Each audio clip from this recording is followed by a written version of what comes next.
Absolutely. Today absolutely sucked. All right, guys. Today sucked. It was the first day back to work. In what? How Oof. long has it been? I think 8 months. Oh my 8 months. Wow. 8 months. And it could have gone longer. I could have waited till March, but I said no. Now it's time to go back now. I Get wouldn't have gone life. back. Wow. I know at that point. Get life Dude, if back I on waited the till move. March, I definitely would have gone back. No, but they hold your Never job, worked so a it's day in your good. life, Dean. Wow. Jesus. Wow. Did they make you like a cake? Like, did they miss you? Well, yeah, all the people I delivered to was like, "Oh, where have you been?" This and that. But the thing that sucked today was it was as hot as hell. I was glistening the entire day. Wow. But Got 15,000 your, steps.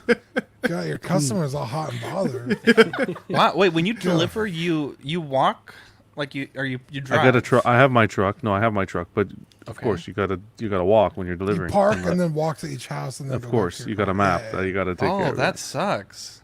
Everyone get chased by by dogs? package.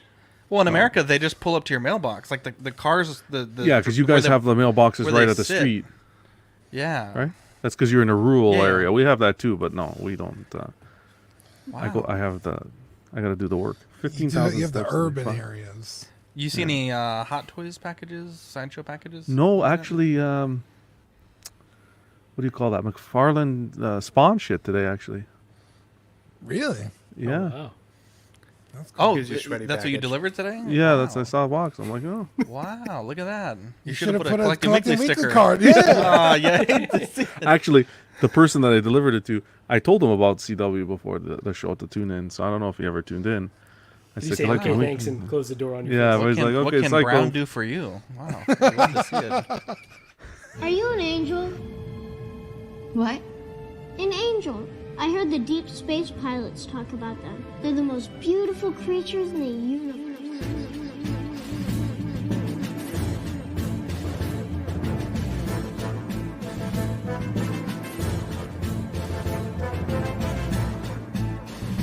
Hello there. We are tonight's entertainment. We would be honored if you would join us. He's got a billion toys. You brought in the doll collection. These are not dolls, Jim. These are commodities. Same as gold or oil. 5, 4, 3, 2, 1, 0. You are now listening to the Collecting Weekly podcast. This is the true form of floor gang right here. Very nice. YouTube.com/collectingweekly. Thank you very much. That's very cool. Big. Hey guys, my name is Zach. I'm Dean. I'm John. I'm Ben. I'm Marco. I'm Gigi. Welcome to this week's episode of Collecting Weekly. It's a weekly podcast where my friends and I talk about the things that matter the most to us this week in collecting. That's right. We want to thank our friends over at 1/6 Corner for sponsoring this week's episode of Collecting Weekly. Use code CW10, that's capital C, capital W10 during our live recording for 10% off all in-stock items. Make sure you go to 16corner.com and check it out. We have a great show planned for you guys tonight. We got 5 new Hot Toys to talk about. We got some new photos, production photos rather, of the in-art Joker and a tease of their Batman. So we're very excited to talk about all of that. We got Toy Mafia in the chat, Tukatri, Sam Gist, Michael Mann, 123 Thor, 123 Gaming, Daniken Lee Walker. We also have Nicolio, PT Works, Aaron Grove, Baby Boy 562 here for the Ben Thomas commentary. PT Works. We also have Equan, a rare Gigi appearance. I thought she quit like 3 quits ago. Me too, Equan. Scott Bradley, Leighton Richards, See a Dream. You'd love to see it. We also have Moose Dream. Wow, lots of dreams in the chat. Brenton Palmer, the lovely Brenton Palmer. We got Drew, DJ. Equan says, "Where's Brenton Banner?" Thule and Punisher XS in the chat. What's up, guys? Dean, we have a very special segment that we kick off all the best shows of Collecting Weekly. Are you guys ready? Yes. It's new this week. Yeah. What did you get new this week? So I only have one. It came in the mail today, so that's why I didn't send any pictures to Zach before he gets mad. Yeah, that's why. It's You'll get the new this week on Wednesday, and you still won't send pictures. What the fuck are you talking about? Well, it's okay. Don't worry about it. It's the Star Wars Expanded Universe, which is the 3 3/4 inch Shea Vizsla from the Star Wars: The Old Republic online game. This figure was stupid expensive up until about a month ago when they announced they were going to re-release it. So it was a community poll that voted on which figure they were going to reissue, and this was the winner. And I have always wanted one to go with my Republic Trooper from the same game. And yeah, these were like in the hundreds of dollars on card. This one I got loose. It was like $60. That was a steal at the time. I think they have since reissued this one as well. So this is it's only $15 on BBTS if you're looking to grab one.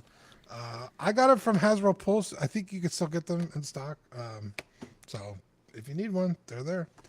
And that's all. Shout out to Sia Dream. We have a new YouTube channel member. So hey, welcome to the channel membership. You love to see it. Nice. Marco, you had a new this week also. Tell us about it. Yeah, so Gigi just quit, but yeah, she got a Canon. Really? Yeah, she did. She had enough. No, Pancake was wilding, so she had to take her away. Yeah, so this is a picture of Pancake. Gigi just got this new Canon, which she had wanted for a while, and she's so excited. She was taking pictures of everything from.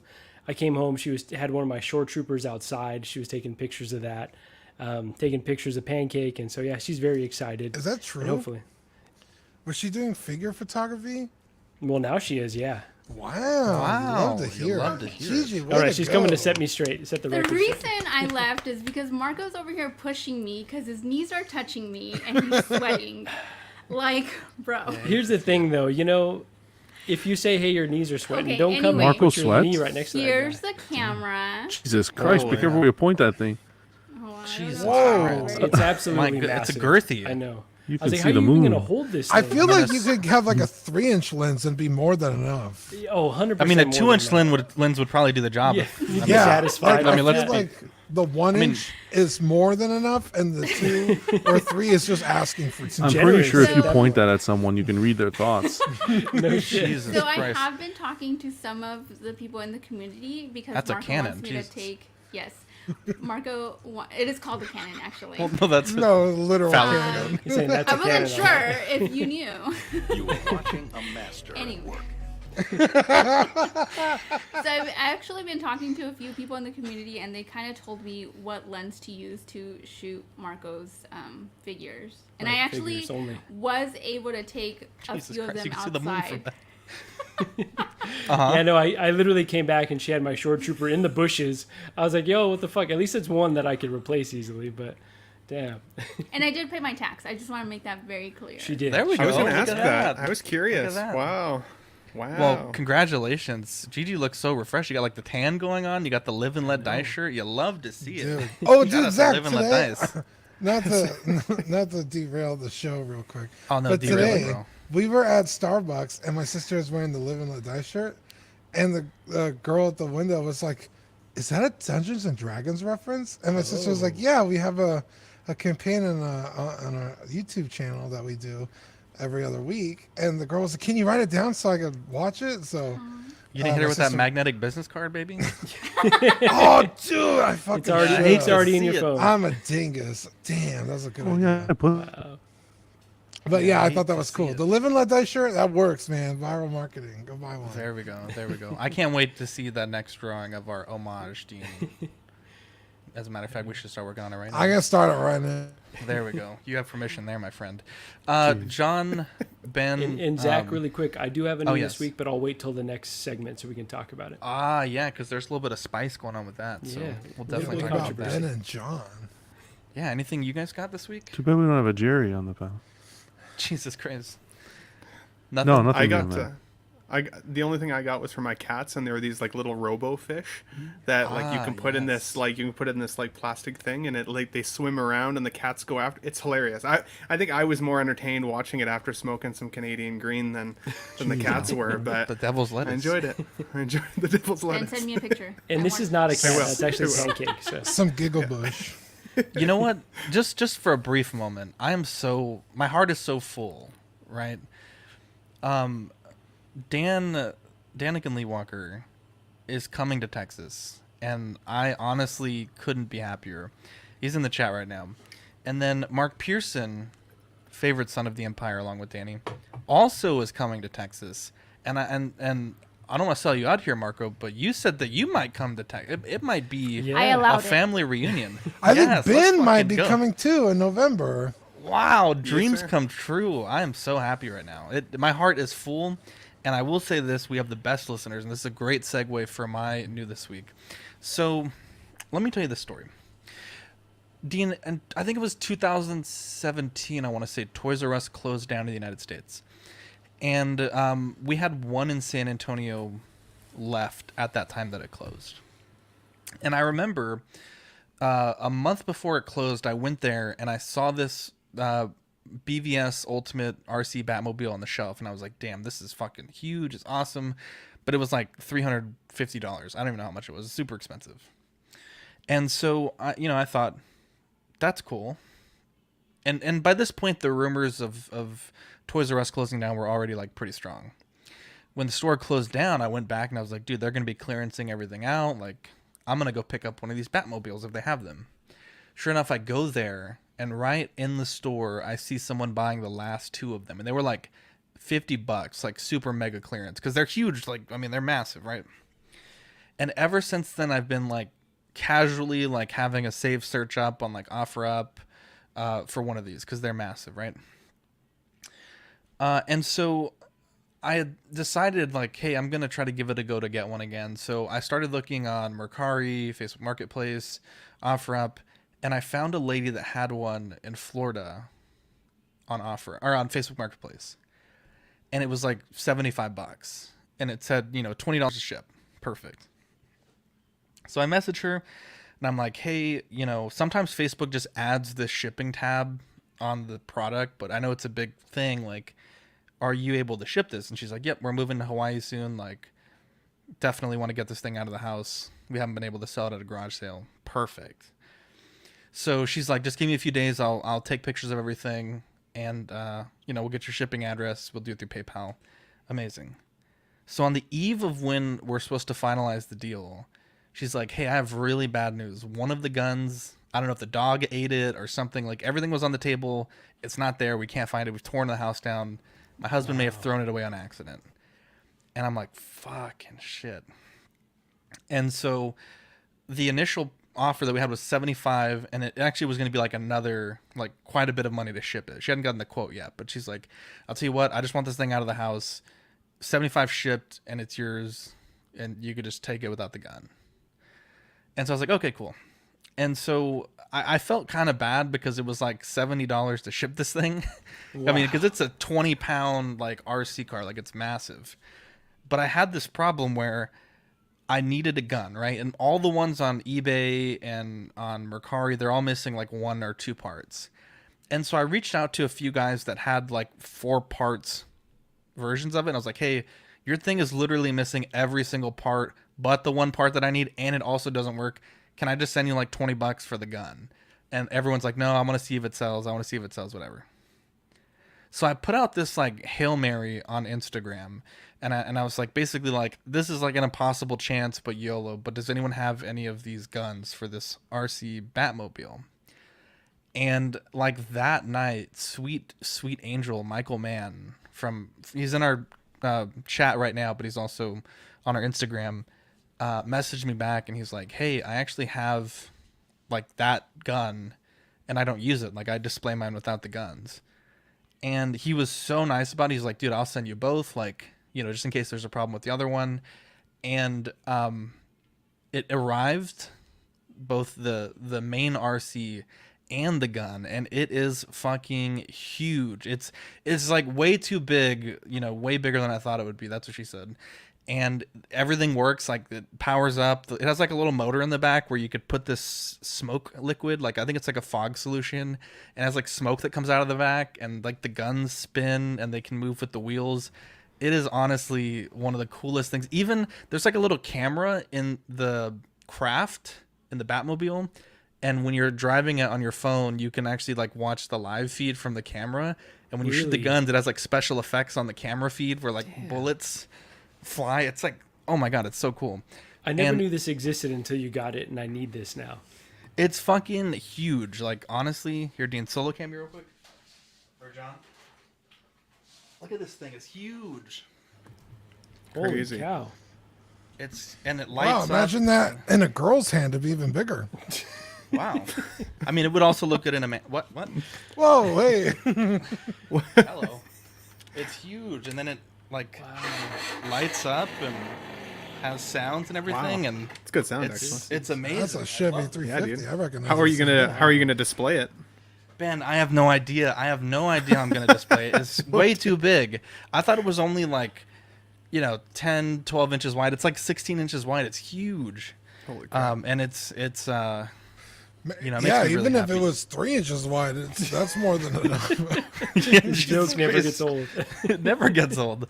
And so, yeah, this was my new this week. And big shout out to Michael Mann for, kind of making Bro, it possible. And Michael Mann is such a fucking sweetheart, bro. That's like the 4th or 5th time he's come in clutch. So, what a guy. Yeah, when 'cause you were he's- like, I have to specifically shout out Michael Mann, I was like, bro, I already know he's an angel. I cannot wait to hear the story. But I'm going to wait until Tuesday to hear it live. Because he's came through for you on some DC stuff also, I think, right? Yeah, on Batman, I couldn't find a Pattinson Batman that wasn't unmasked. I was like, I just want a regular ass Batman, and he sent it to me for free. I was like, bro, like I'll pay for the What an shipping at angel. least. He's like, don't even worry about it. I was like, bro, you're an angel. Yeah, for me, I was like, bro, like I will pay you for this. Like anything that I can do, like I owe you a favor. He's like, nope, I've been listening to y'all for years, since the early days when it was, just you and Dean. He's like, absolutely no problem. What an absolute angel, Michael. You're He's honestly like back one when of the show best. was better with just you and Dean. Jesus Christ, like before those Gabagools, Margot and Ben came on. Anyways, what a guy. I was gonna say and- John, but I mean fair. Well, I mean, John was a great. I mean, Gigi's a perfect addition, but I mean, Margot, Ben, We all need a salty Canadian and a nice Canadian. Just saying. There we go. So let's get into news. We have Hot Toys, and before we get into news, actually, all the Hot Toys that we are going to talk about tonight on Sideshow, they have regular editions and timed exclusive editions. So if you care about that kind of thing, definitely be sure to get the order in sooner than later, because they are doing like small pieces of the item are kind of behind this time paywall. Vader comes in at $295 for the regular, $330 for the deluxe. This one comes out October 2023 to March 2024. And I have to say, I really just on first glance have almost nothing bad to say about this. You get an amazing portrait that's kind of like, that battle damage look from the season 1 finale.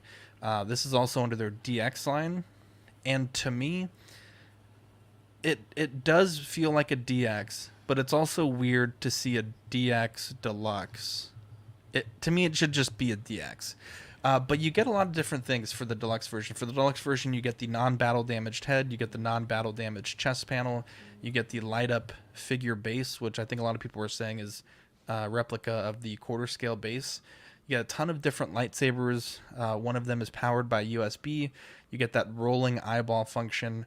The only thing that kind of strikes me as just a tiny bit odd is if you look on the right photo there, the cape looks pretty minty, but on the left, there's that slash in the back. And I think from my understanding, it only comes with one cape. So it's not a big deal because you're not really going to see that battle damage on the back. But I think it would have been nice if it came with 2 full sets of everything, so you can have one fully battle damaged and then one cleaned up. To me, this is a really fantastic work by Hot Toys. I think this portrait is shrink ray, and the price is what it is. But I honestly feel like, if this is a Hot Toys that may or may not be worth your money, I think this is probably the closest to being worth that money in a long time. Yeah, so Zach and I kit bashed a Darth Vader for my collection. It's a little bit of everything. Sideshow as the base, Hot Toys clothing. the Kyoto sculpt, the titanium Hasbro dome. So, like, to me, it's the perfect Vader for my collection. It's like the sideshow one is like way too big, but like Vader's so imposing, I don't mind it. Like, he looks crazy large, and it just looks good on the shelf with some stormtroopers. So, like, to me, replacing that Vader has never been like an option. Because, like, no specific Vader does any one thing better than the one Zach and I put together. But this is 100% must own. Like, this is the Vader that does one thing better than mine. You know, having the battle damage and the sculpt, and I don't have to 3D print it and get it custom painted. Like, this is it. I'm definitely gonna get this. And like Zach said, I can't really see anything that I'm like nitpicking. Like, this is wrong. I don't like this. This looks stupid. I'm getting this 100%. Yeah, if they can nail production to come out like this is the Vader to own. The cracked helmet is everything. I think that's what really adds to this piece. And the LED lightsaber, you'll have to see that as well. What I really liked, and how now you see how, I don't know if it's Hot Toys doing this or Sideshow doing this, but now you see how they're going to funnel people into starting to pre-order. It's no more playing games anymore where it's like, okay, well, I'll wait 1 month before this thing comes out, or I'll wait till it hits the first wait list to pre-order. Now you want to get the deluxe, you have a timed pre-order. Well, but John, it's only for the hologram though, right? Like, I feel like that's not enough to force my hand to pre-order right away. Okay, but it may not be, but you know, push comes to shove. Yeah. You know, let's say you sell this in 2 years, and 2 people have them for $300. You know, whatever they're selling them for. That's going to be the deciding factor for like what people are going to. 100%. No doubt. You may think today that it's just a little hologram. Yeah. But it's not. Trust me. Take it from me, as someone who's trying to let go of some Hot Toys. People will pay for the deluxe. Even though it's Venom, right, was another example where it just had one more tendril, and people were still going crazy for that version instead. It was the Riva hologram, right? No, it's the Inquisitor. Grand Inquisitor. Yeah. Yeah. Thank you for that. It's the Inquisitor. The hologram is of the Inquisitor. Yeah, of like the bald guy. This guy. Okay. So if that they're showing this figure, but let's say this figure doesn't come to fruition, and that's the only thing you're gonna get as representation of him. Yeah, people will want it. Even though I do think this is coming, I don't know why they wouldn't put them out, but it's Hot Toys. But the timed exclusives, now you're going to see how, with this one, I agree with you somewhat, Marco, that it's lame. It's not enough to push some people over the edge to pay the extra money, number one, and to order it right away. But you see what they're doing from a business standpoint to funnel those people into ordering the deluxe right away, as opposed to waiting. It is smart on a marketing standpoint. I will say it's a bit predatory in that I've heard from some collectors that misunderstood the timer and they just went and ordered because they thought they pulled a Fern and like, oh shoot, I got to order right now, right away, not realizing it's for one specific version. So, but yeah, you're right. It's a good marketing point on their part. So actually, I pulled a Fern because that's exactly what happened to me. I did Jesus Christ, not. I was do working. Your homework. I was working and I saw the timed release and I was like, screw that. I want this Vader in my collection. I don't even care if I'm going to break my own pre-order rule, and I bought it, and I do not regret it. I am so excited about this coming to my collection next year. Like I'm totally cool with it. That this is the one and only pre-order that I've got currently kind of in my system. I agree. I think that the special there, like with the hologram, is a little lame. I would probably keep that in the box. That totally is something that my cat would find, bury in the carpet, and I'd never see again. And so it's like my one beef with this one, Zach, because I agree that visually, I think this is an absolutely stunning piece. I think it's amazing. My one beef is that it looks like they're using pleather material as opposed to leather. With the Wolverine, 100%. we're getting that leather jacket. That to me is an upgrade. We were talking about how that is some subtle innovation from Hot Toys. And then this guy who looks freaking awesome. He's got USB, like he's got a whole bunch of the great stuff. Why not give us the leather, right? Because if this guy starts to fail, if his pleather starts to wear and it looks like shit, like that will detract from this figure so quickly. And I don't know about you guys, maybe not John. This is definitely a figure that I will definitely play with and touch and move, not keep in the box in my collection. There's no way that if this pleather fails, that it's not going to happen to me as well. And so that bothers me. Just excited to see how bright the lightsabers light up with the new kind of system that they're working with, like with the wire. I'd be a little bit worried that wire might pop off at some point, though. Like if you're not being very gentle with it, or you're trying to force it into the hand, if the wire comes off, you're hooped, right? And then suddenly you got one that doesn't light up very well. So, Can I ask you a quick question? The deluxe, we're paying $35 for that hologram? No. So if you pre-order it early enough, you get the hologram for free, right? That's the benefit.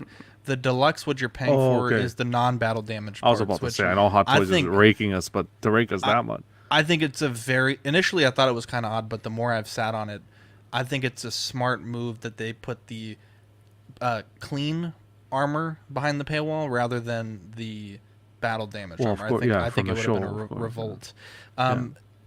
Was that just me, or was Ben very Robetronic there? Because no one reacted at all. A little bit. No, he was very Robetronic. Okay, I thought it was my end. I was like, oh. I was like, wow, everyone's really, really chill about this. Aaron Groves says 83%. What does Robetronic mean? You just kind of fading in and out. You're like, hey, this is Ben. How are you guys doing? Am I? It's hard to. Yeah, thanks.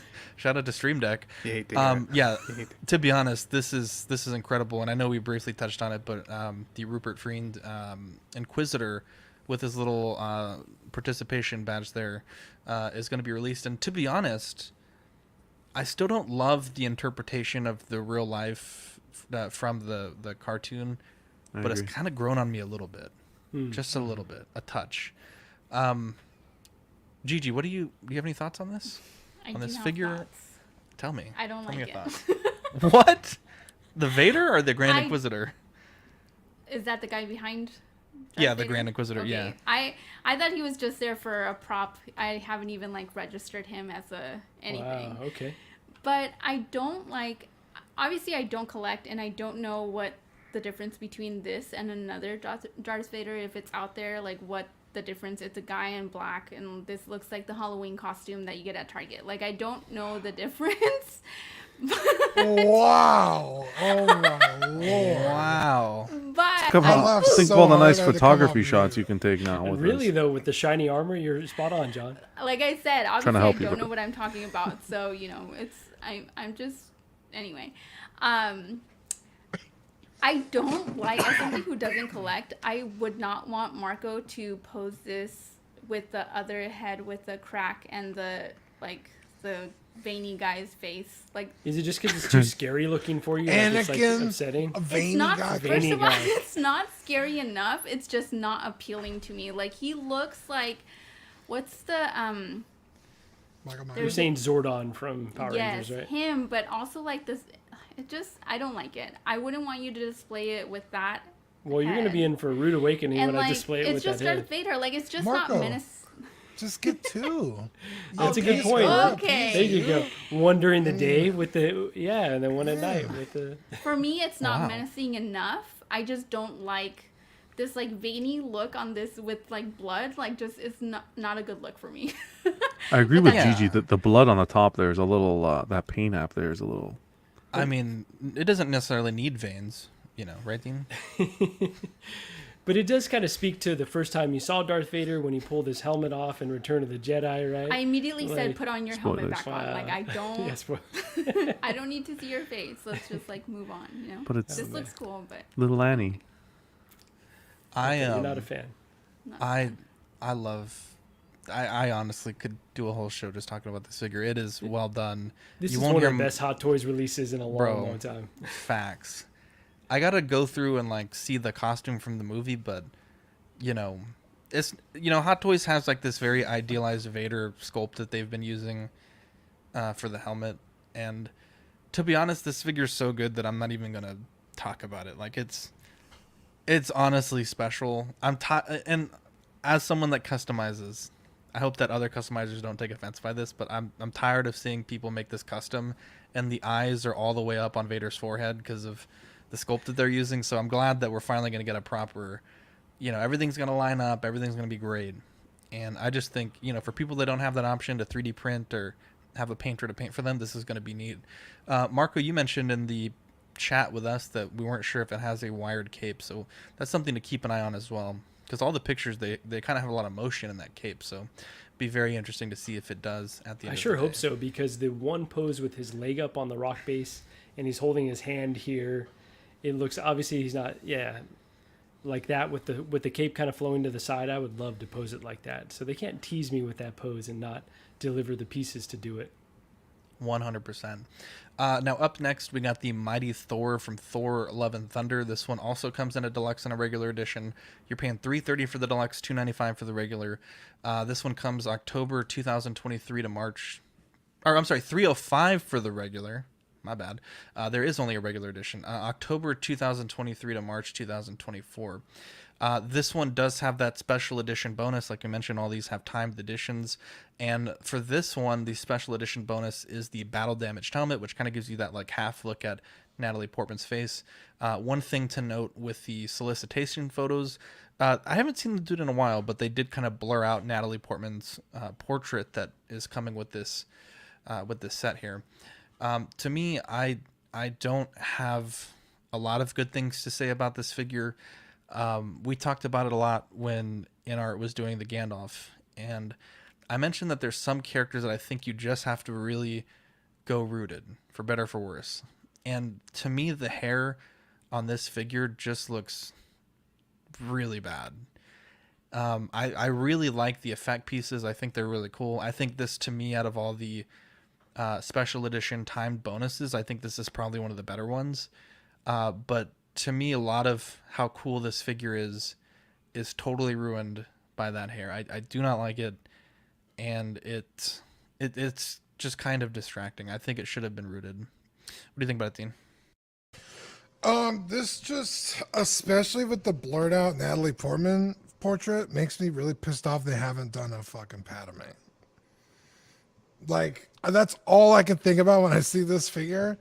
But in terms of the Almighty Thor, having seen the movie, I think they nailed it. I like the the hammer with the effect pieces. I thought that was like one of the coolest parts about that fucking hammer in that movie, was the fact that all the little pieces become like projectiles and like she could wield the hammer like everywhere. I thought that was dope. But yeah, I mean, just in terms of Thor, I think it looks great. I kind of agree with you on the hair, because it's definitely going to get in the way of posing her. I think with a Thor, it's like just short enough that you can kind of get away with some poses, but with this, it's definitely going to be an issue. Especially if you're going to have a helmeted head, like that hair is going to stay down and it's not going to look all shitty. So to go sculpted on it does seem kind of odd, but I could live without it. So I don't hate it. No. Too Barbie doll for me, this one. I haven't watched the film yet. I hear it's atrocious, but I don't like to talk about things before I see them, to shit on them before I see them. So I'm gonna watch the movie. It may look like the outfit may look good in the movie, may look like it's from the movie. I like the cape, but other than that, this is way too Barbie doll for me. I agree with Dean, the best effect there, but even then, Dean, it's that plastic crap again. You know what I'm saying? Yeah, you're not wrong, but also like how else would they well, that's what we're paying flipping $300. You're not wrong. Put I'm some not like electricity arguing in with there. Like, I want to see some lights in that thing, and when I turn it on, it flickers. Like, come on, we're paying $305. They did do that. They did do that with the Bro Thor, right? He's got those effects that kind of in the chest, I think, right? In both both Mjolnir and Stormbreaker, he's got some more advanced LEDs. So maybe they incorporated it into here. But I agree with you. These plastic effects need to go. They're awful. Dunzo. 305. Light that thing up. I'm sick of these plastic effects, but it does. The concept is there. It's cool, but not not even close to 305 cool. Yeah, for $25 more, you get that deluxe DX Vader. Yeah, like come on. To me, is insane. Yeah. I have to agree with Dean. I really liked. I haven't seen this one before, but that's the first thing that I was like, wow, that's amazing. Also, the hair, I can't really tell that it's rooted. Or no, it's sculpted. Or it's sorry. I'm gonna bump off right after this because that's my third strike. But yeah, I can't tell that it's sculpted hair. I mean, the blonde hair I think would look the same. So the figure overall looks good to you though. Like it looks I wouldn't impressive? buy it, but it looks fine. Okay, fair enough. Gigi, would you buy any of these? Let me think about it. No, she did say. All right, who's the character you're gonna buy from No, I Black like Panther? some of them. I wouldn't pay the price, but From Black Panther though, who are you gonna buy when he comes out? I always forget his name. Namor. Yeah. She's all in on Namor. Wow. So I was really tough on InArt when they were showing that Gandalf, and they kind of showed us some images that weren't impressive. I was like, you got to lead with your best foot forward, and if it's not ready to show, don't show it. This one is not ready to show. They've got the blurred out head sculpt. It looks very plasticky. It's just not impressive overall. I'm sure there's a lot of people that are excited for this because it's Natalie Portman, because they liked the movie. I didn't particularly care for the movie, but I just think this is one they should have shelved until it was ready to share with us and was a bit more advanced. And I'm hoping they make some improvements before it hits shelves, because this one is destined for the bargain bin. It is looking extra rough, in my opinion. Toy Mafia says the Toy Mafia is putting 5 of those pre-orders on Mom's credit card. You'll love to see it. Now, do you think that there's any? Oh, by the way, am I better? Do I sound like myself again? Just go with it, bro. We'll let you know. Unfortunately. Okay, unfortunately. Do you think there's maybe still some likeness rights issues, challenges that way?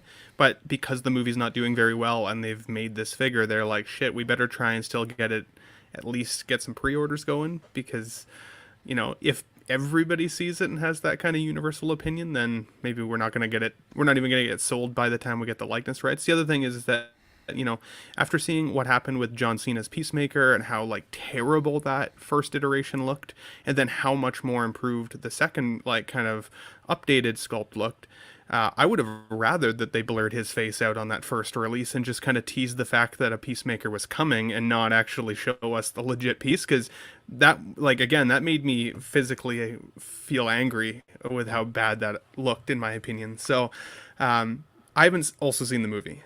Usually for me, a piece connects with me if I connect with the kind of the movie or the show or wherever it's coming from. On the other hand, I do think it's cool to have a female representation of Thor in the collection, and I did really like the comic book iteration of kind of like, you know, this Thor.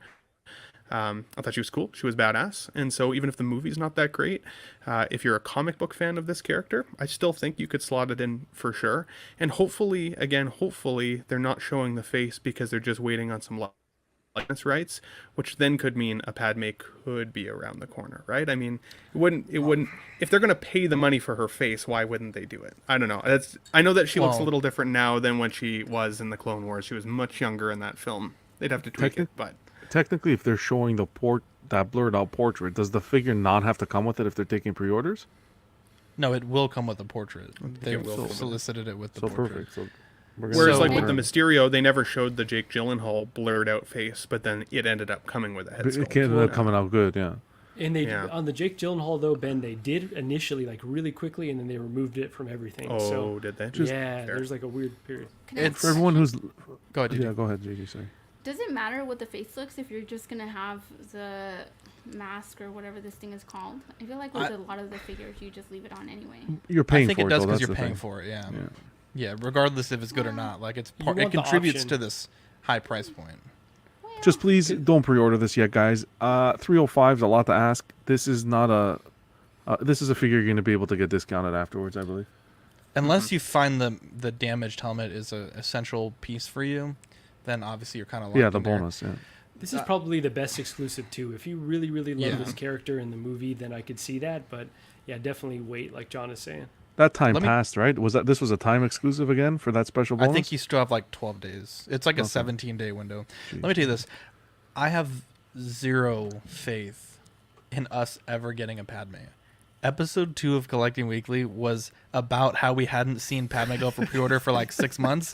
We're on episode 227. I have zero faith in that coming out because bookmark this episode. It's gonna happen now. Bookmark episode 2. Take care, Badfish. Just a few things before we move on. I think that this should have 100% come with the jointed arms that the Thors do. They usually swap out at the shoulder where you can have it articulated long term. I think for them not to have it is kind of weird. And I will say they showed us 5 pre-orders this week. I personally agree with Marco. I think that they should have kept this one in the bin for a bit. They should have worked on it, got that license ready to go, because at this point in the game where they have some really stiff competition from InArt and from other companies, I think showing us something unfinished that's, we're putting money down. We may not know if it's going to be good or bad. I think it's a weird look, and I completely agree, Marco. They did not come with their best on this one, and it's a shame, especially the fact that, they're trying to force us into these timed pre-orders. But for me as a collector, I'm like, can we get timed releases? Because y'all are delaying shit left and right. Oh, Yeah, that's hand in hand.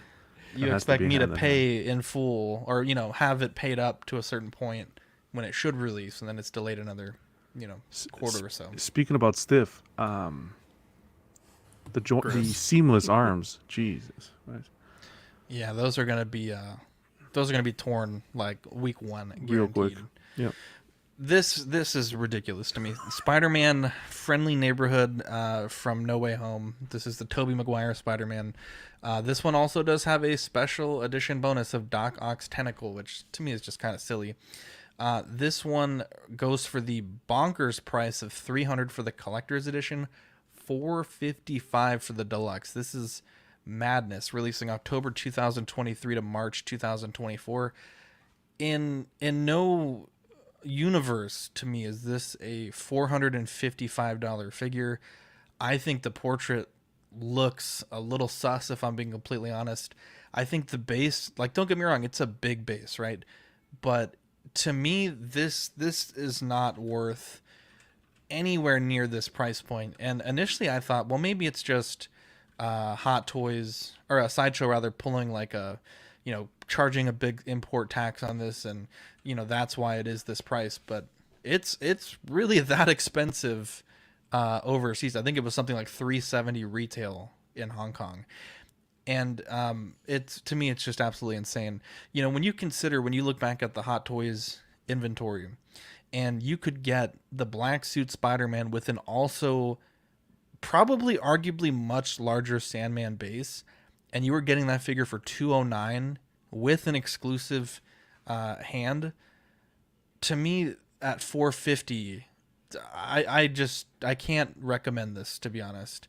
There are some great third-party Spider-Man figures out there. Manny has one. I guess if you really need the Tobey Maguire portrait, I guess. But this figure is bare bones. Comes with the webs. Comes with the little tech accessory. Comes with the mask. The tentacle, if you do the timed edition. I mean, a lot of what you're paying for here is the diorama base, and to be honest, I don't really think it looks that good. I can't. Can I piggyback off of what you're saying, Zach, really quickly, and sure mention? I don't know if you heard, I went to San Diego Comic-Con, and seeing this in person, the body looks old. It doesn't even look very impressive. I thought of the 3 Spider-Men that were on display. Obviously, they had lots of Spider-Men, but of the core 3, this one looked the worst. And then you add on that head sculpt that I think is okay, but it definitely could use some work. And then this overpriced base, these are not their strongest releases with the Thor and this one. Seeming kind of rough here. I think this was one of the most anticipated Spider-Man of the 3. Probably the most. Yep. And I think they knew that, and they wanted to charge out the ass for it. So they just mustered up this base, which, don't get me wrong, is huge. I mean, when you see the Spider-Man in the base, that's massive. That's a massive base. But at the end of the day, it's just a fucking base. It's not going to do anything special. It's not particularly well done or cool or even creative. I mean, they've already done a Sandman base before. So this just seems kind of uninspired. what can we do to fucking jack up the price on this Toby Spidey? Fuck it, let's do a big ass base. I think the head sculpt's pretty well done. I don't have any problem with it. The figure itself looks at least better than the first Raimi suit figures they did. Yeah. I was looking forward to this, but there's no way in hell I would pay that price. Like not in 100 years. Dean, can I just say you're so right on the uninspired point about just throwing the base in there, because if you really wanted a higher priced figure, give us another body with the youth pastor look that he's in for a lot of the movie. Exactly. Right, yeah. Like, Exactly. I'd pay that kind of money for 2 figures in like a DX style like package, sure. Because I could have Spidey and then I could have Toby with his head on. Yeah, like, because honestly, like, I love the Raimi suit more than I like Tobey Maguire's face. So I would probably never use the Toby sculpt. Right. But if you gave me that pastor look, I would 100% have Toby on the shelf. Because Toby is my Spider-Man. I think he's the greatest Spider-Man we've ever had. So, like, that's my guy too. yeah, it's without question. But like, if I'm gonna have a Spider-Man or Toby on the shelf, I'm going Spider-Man. You know, like that's why I like the movie. So, yeah, you're that's a really good point. To that's what they should have done. Would you recommend picking up the original release? The original release has some problems with the ankles. It also has like really thick thighs for no reason. Yeah. Like they are huge. But honestly, John, you know, that price may go down because of this one. It's a fine enough figure, right? I would recommend it. You just have to keep it on the stand because a lot of those older Spider-Man figures, especially the black suit one, they use that translucent plastic for the ankles, that real brittle plastic, and so they do tend to have issues. I might be Scott selling one, says, so hit me up. how much is it without the sand base? It is $300 without. And I would say, you know, a lot of people are saying like, you know, could it be a high price because of the Tobey likeness? Tobey Maguire's not an A-lister anymore. I mean, I can't imagine he's demanding that much. I mean, he made $1 million for the movie, which obviously is nothing to sneeze at. But I mean, compared to what other MCU actors charge to be in the movie, to me it just seems like they knew that, like Margot said, they knew this was the one people wanted. They could pretty much charge whatever, and a lot of people are still going to buy it. Well, I said that, but sure. I think. Oh, I'm sorry. I wouldn't go to the. I wouldn't I'll go to the take point of what Dean was saying about the base. I think the base is nice.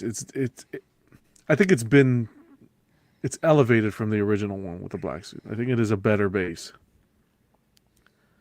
but the price point is not warranted. Not on any planet. You can go to any multiverse. Not on any planet is that price warranted. I think they should have focused less on the base, more on the figure. Photos I've seen of this, I know you saw it in person, Marco. The legs lank, doesn't like the suit fits properly. It's loose in some of the photos that I'm seeing. And I would have focused more on the Spider-Man because even without the base at $300, that's a lot for that bare bones Spider-Man. No doubt about it. Yeah, the Spider-Man got to be impressive, especially for one of the best looking suits, if not the best looking suit. In figure form, they should have put a lot more work into it, in my opinion. We're going to get into it a little bit later, but that's statue money, man. I think 100%. it was Thunder Toys, I believe, that came out with like a third-party version most recently. And I know some collectors got that version and were like super excited about it, and they posted it on Facebook. And then other 6-scale collectors like raked the people over the coals for it and said it was terrible and you wasted your money and all of this stuff. I do think that this is something that a lot of people have been asking for. So for that, bravo to Hot Toys. Thanks for giving those people what they want. On the other hand, I agree with you guys. I think the price is absolutely crazy. I hate the look of that sand base, to be honest with me. Like I would not display it. Even if it just came with the figure, I wouldn't display it. It's just not for me. And the amount of space and real estate that it would take up in the collection, I don't think it's worth it. It's not that cool in my opinion. I would definitely still consider kind of the non-deluxe release. The Toby head sculpt, I honestly think that's exactly what he kind of looked like in the movie.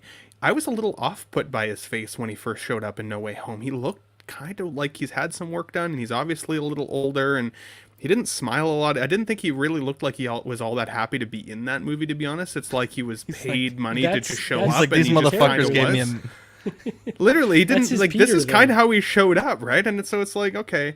But on the other hand, I've always wanted a Tobey Spider-Man in my collection because I'm with you guys. I'm old enough at this point that, like, you know, his movies were some of the first major superhero movies that I ever saw and loved. And so I will definitely pick this guy up, but it will be the non-deluxe version. And yeah, not a huge fan of the price tag. The only problem is that I think by us continuing to, for anybody who buys the deluxe and pays that kind of crazy price tag, it is like, I feel like I'm sounding like John right now, but I feel like I'm supporting Hot Toys' decision to kind of pay that kind of money for figures going forward. And I don't like that. I don't like inflation based on like a what high demand character. Yeah, like I don't think that's cool. That seems like a shitty business tactic. And yeah, I don't know. That seems Ben, like price gouging, to be honest. If you're starting to sound like John, you're finally sounding logical. said Moria Nirvana. says, thanks for the Marius super chat. Rudari, one of our D&D players, sweet guy. Why are we not showing off the Venom figurine? What a guy. Thank you for the support, Max. We love you, buddy. Your dice actually got shipped today, so they should be in very soon. Yeah, this one's interesting. Let's move on because we got a lot to talk about. Iron Man Mark III. This is a 2.0, though I would argue this is probably closer to like a 3 or a 4.0 because they've made quite a few Mark IIIs in the past. This one is 455, releasing July to December 2023. Again, kind of expensive, but to be honest, in the realm of die-cast Iron Man figures, not crazy, not amazing. But to me, this is the OG Iron Man 1. Like, I mean, this is the fucking gabagool right here. You get so many little panels that open up. You get the wrist-mounted missiles. You get the shoulder-mounted missiles. You get the shield ability. You get a frankly really well-done diorama base. You also get some major improvements because I've owned the Mark III diecast for a long time. Sold it, a few years ago. But the color was off. It didn't have any articulation of the waist. You had to actually like disassemble the figure to pop in like this pre-posed landing pose torso. It was much too small compared to the other diecast Iron Man that they released. You can see there on the bottom they did update the height quite a bit and the proportions. This one has the light up interior armor function, which was introduced in the quarter scale Mark III. To me, this is, we talked about it last week, John. This is what I think is worthy of a remake. Like, if you're going to totally retool everything about this figure, make it bigger, make it better, give it more features, improve things that were very clearly wrong with that first release. This is incredible. The special edition bonus is the battle damaged helmet from the end of the movie when the helmet gets like crushed. And this is spectacular. I think the portrait's really well done as well.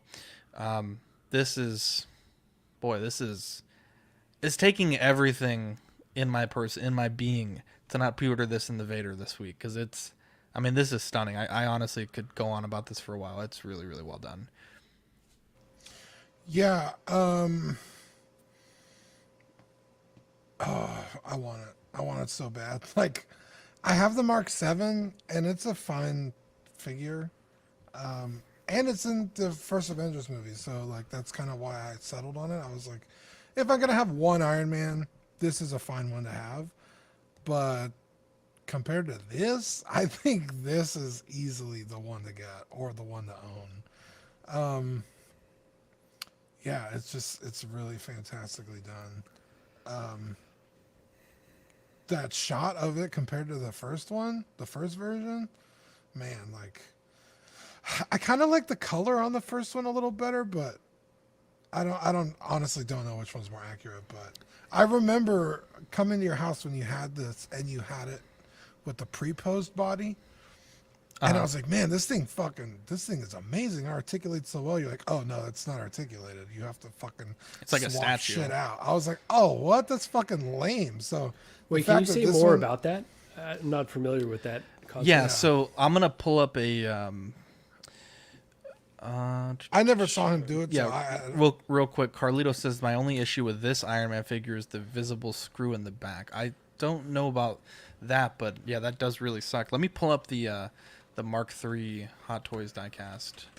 The Mark III Hot Toys diecast is not even the first one. There was the original one back from 2008. I think they had two. Yeah, fully plastic. That was my first Hot Toy, and that was groundbreaking at the time. Bro, I remember. Go ahead, Dean. Oh, sorry. Yeah, I remember. I went to a comic book store here in town, and they had it for sale, and it was.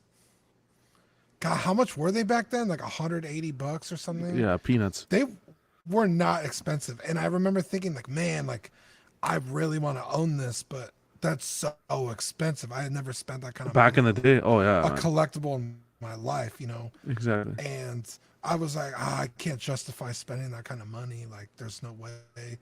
And I remember it sold, and I was so fucking bummed out. And it took me like another probably decade before I knew what Hot Toys were. And by then, obviously, prices had, you know, gone way up comparatively. Because I think by then, you know, the Mark VI was out, and that was a $400 figure retail. So yeah, this is fucking cool. Now this is the way that the body works. So you would take off like this cover piece here, and if I remember correctly, there was like a button, and you would press it, and you would have like a torso that was like twisted, and you would basically swap that in its place, and that would allow you to get that really deep bend. And I'm trying to find a video. I think maybe Optical 20 has it in his review. I don't hate that, but it's so annoying to have to do. I just or actually, I don't know. Like how many? So 10 years down the road, how many Iron Man Mark IIIs are we gonna get? I would say this is probably going to be the last one for a while. Well, until they implement battery-powered, like rechargeable batteries within each Iron Man, right? It's probably the next iteration of this. Let it go already. This is the problem I'm having with Hot Toys now. We're at a crossroads, is the lack of consistency. This is beautiful. Same price as the Spider-Man. Love this base. Why don't I not love the Spider-Man base? This base was done well. Ironmonger coming out of the ground. This is cool. Look at that. That's cool. I mean, this is ripped straight from the movie, right? Like, this I got a statue. I got the Iron Man 3 maquette by Sideshow. And even then, I don't think... Well, they did a good job. They kind of did the same concept, but in a different layout. But if you're comparing this to the Spider-Man one we just saw for the same price, there's no comparison. Ain't no comparison at all. There's no comparison. This is cool. This is really cool. Like, Yeah, I consider it. I feel like, especially with Iron Man, that's like their bread and butter. So they're gonna fucking pour all their ideas and resources and how can we make this thing fucking great. Whereas the Spider-Man, they're like, people want it, just put it out. But they're charging You know us what I the mean? same. Doesn't make sense. You're right? not wrong, especially because fucking the Iron Man's diecast. Like, Yeah. that's not even apples and oranges. That's fucking. If you're gonna charge me the same, I expect the same time, effort, R&D to go into that Spider-Man base as well. You're not wrong. The one thing that's lacking on this, the portrait. For me, the portrait still needs a little bit of tweaking. The Robert Downey Jr. portrait. But that's probably the only downside I can see. I don't know. There's something, I can't put my finger on it. It almost looks, John, too old. Like, he was pretty youthful in that first film. And this is like he's in even game. got like loose hairs in the blood. Like, that's so cool. But he I had just doubt come it's out of gonna look rehab that good at this in time, combat. so... But if you see, if you put the plastic, like, it's crazy where we've come. If you put the plastic portrait next to this from the 2008 release, it's nuts. But again, it comes back to even the 1989 Batman they just showed at the show. How many years later, and we're looking at the same figure. It's the same figure. Look at that. Jesus. Yeah, it's night and day. Yeah. So I hold that figure to very close to my heart. But this is cool. I just $450 to try and fathom $450 for a figure, as good as it is, that's a lot to swallow, to be honest. But And John, Some would especially say where a the tough market's nut. at right now. what did you say, Marco? Some would say a tough nut. Just saying. No, I said Marco. That's right. I said Marco. Wow. No, but John, especially where the market is right now, none of these Iron Man figures are like listed for the mid 400s, but they're dropping so low overseas that I would feel foolish if I were to order this today, not knowing where the market will be when this releases, because this could damn well, be a $350 figure by the time this comes out. So I do think it looks really good. I think Carlito was saying, there's a screw in the back, so a lot of maybe reused parts, or they've kind of upscaled some parts. So it's something that I'm very excited that they're doing, and I'm excited for my opportunity to get this, but it's definitely wait and see mode for me on any Iron Man moving forward, because it's not a must. Well, it is a must have for me, but at the right price. And $455 is just a little too steep. That and Gigi's gonna tear your hairy legs off, dude, if you get bringing another Iron Man into this house. Jeez. I saw her reaction to that last Iron Man. I was worried for you guys. I was like, I'll set up a space on the couch here for you. You can stay. For me, Might have to. So rewind back. So Iron Man, the first film, the scene where he lands in the desert and it's playing Iron Man, and it's like he shoots his rocket and hits the tank, and it's just like he's got the walk and the swagger. Like, that is the scene for me that I wanted to create in my 6-scale collection. And I couldn't go backwards and get the previous Mark III. It was just way too expensive. And so I settled on the Mark VII. And when I say settle, I mean, let's be honest, I freaking love that figure. I think it's beautiful. Zach, I actually just sent you a comparison picture to your messenger, because I took my picture of my Mark VII and I put it beside the Mark III, this new one. And I was actually shocked at how many similarities that suit actually has. For me, I liked the more kind of mech suit look to Iron Man, which is why I still truly loved the Mark VII, and I was able to get my hands on that. But now that I've got the Mark VII, I don't feel like I need the Mark III anymore. I feel like for my own collection, I wanted to really just have one solid Iron Man suit in it. And for me, I think it's going to be the 7. Seeing them side by side like that, as I said, I didn't feel like there was enough of a difference for me to justify that next ticket price. So yeah, on the right side, there's my Mark VII, and on the left, you see the Mark III. They're pretty close. Close enough anyways. As I said, for me, in my own brain, I can kind of fake it in my mind's eye a little bit and still really see that iconic scene from that first Iron Man when I look at the 7. Now, I recognize for a lot of collectors that's just not the case. And if you're an Iron Man collector and you need to have them all the power to you. I think some of those collections are absolutely stunning to see. It's just not in my budget. There's too many other characters that I want for a $450 price tag than to kind of recreate something that I feel like I already have done in my collection. So for me, this will be a pass, but this is definitely a good example of how, look at the special edition bonus on this in comparison to that little hologram with Darth Vader. What is that hologram in comparison? This is so much cooler. So it's the way she goes. But yeah, that's definitely my take on it. To me, I feel like for $455, when you look at all the swap out parts this has, all the moving parts this has, all the light up functions that it has, to me it's incomparable to this, which is a little gadget that was in the movie, the same webs that we've had for like 15 years, and a mask. It's incomparable to me. And I mean, the Sandman diorama is cool, but this base is to me on another level. I think it has kind of that Asmus effect where, there's so much cool shit going on the base where the figure can really only stand on like a tiny little sliver of the base. But with the flight stand included, I think you can alleviate some of those issues. But to me, I just think this is so much more worth the money than the Toby figure. Hot Toys is why did do you also consistencies? You're not wrong. Especially for Iron Man being their bread and butter, right? Like, you think that's where, you would see those crazy high markups. But I mean, honestly, this feels fairly reasonable for all the stuff that you're getting. Like, just look at all these swap out parts in that photo below the rocket arm photo. I mean, you're getting 1, 2, 3, 4, 5, 6, 7, 8, 9, 10, 11 different pieces of armor that you're exchanging. So that's basically 22 pieces, because everyone has to have, the battle damage and the non-battle damage version, or the wrist, for example, they'll have the shield in and then the shield out. So it's to me, it makes no sense.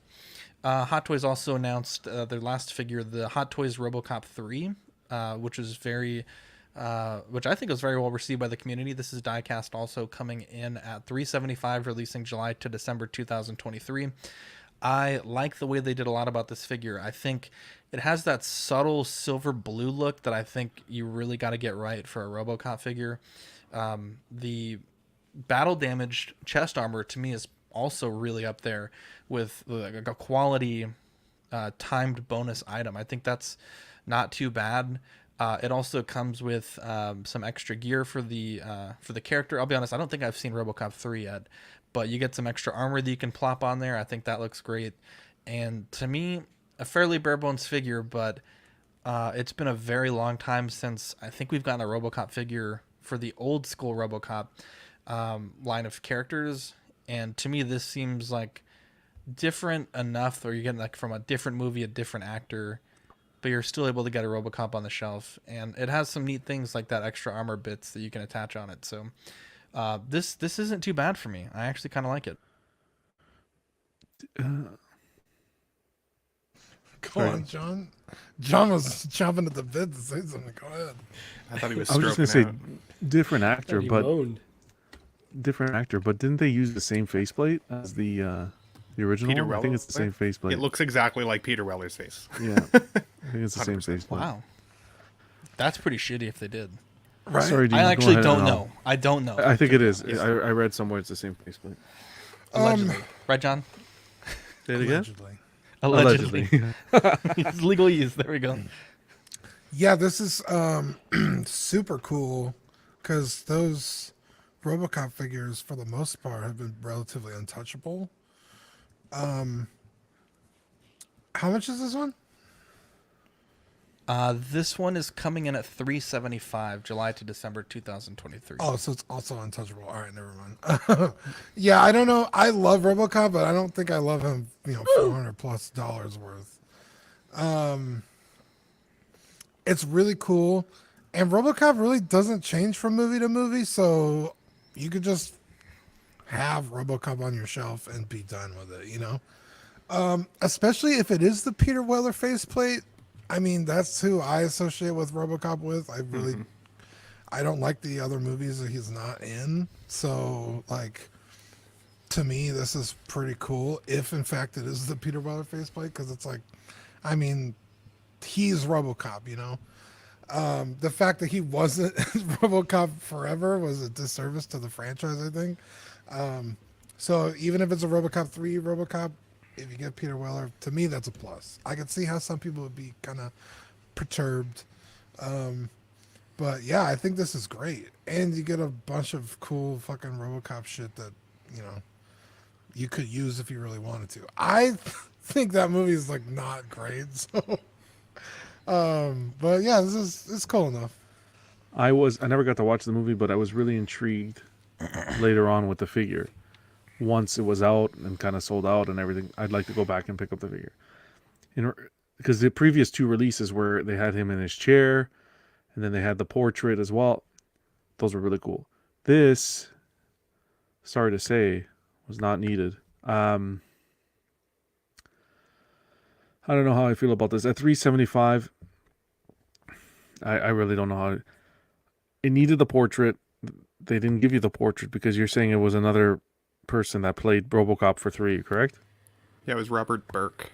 So they didn't give you the portrait. They used the faceplates. That explains it. The jetpack, man. The suit stayed the same. Correct me if I'm wrong.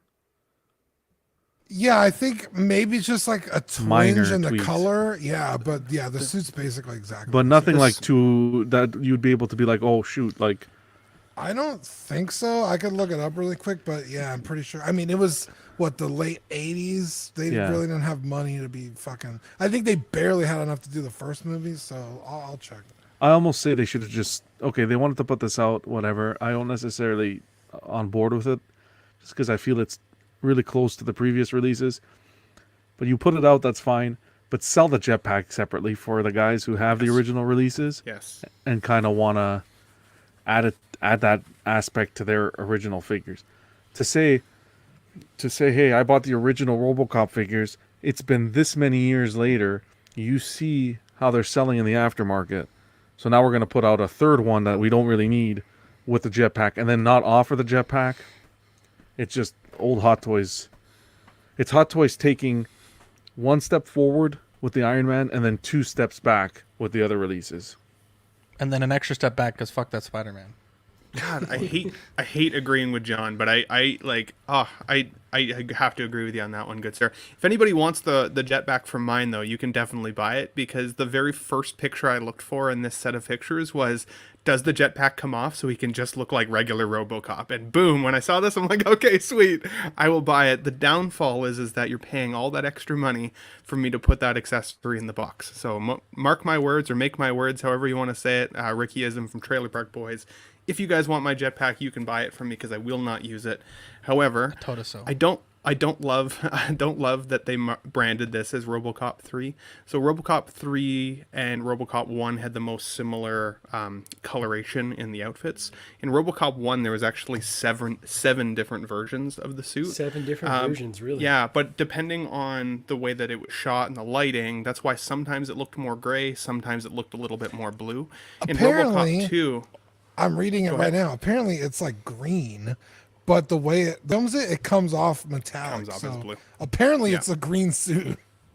Yeah, and in the second film, it was a lot more blue, at least in terms of what it looked like on the screen. And then with the third film, they kind of went back to it a little bit from more of the original take.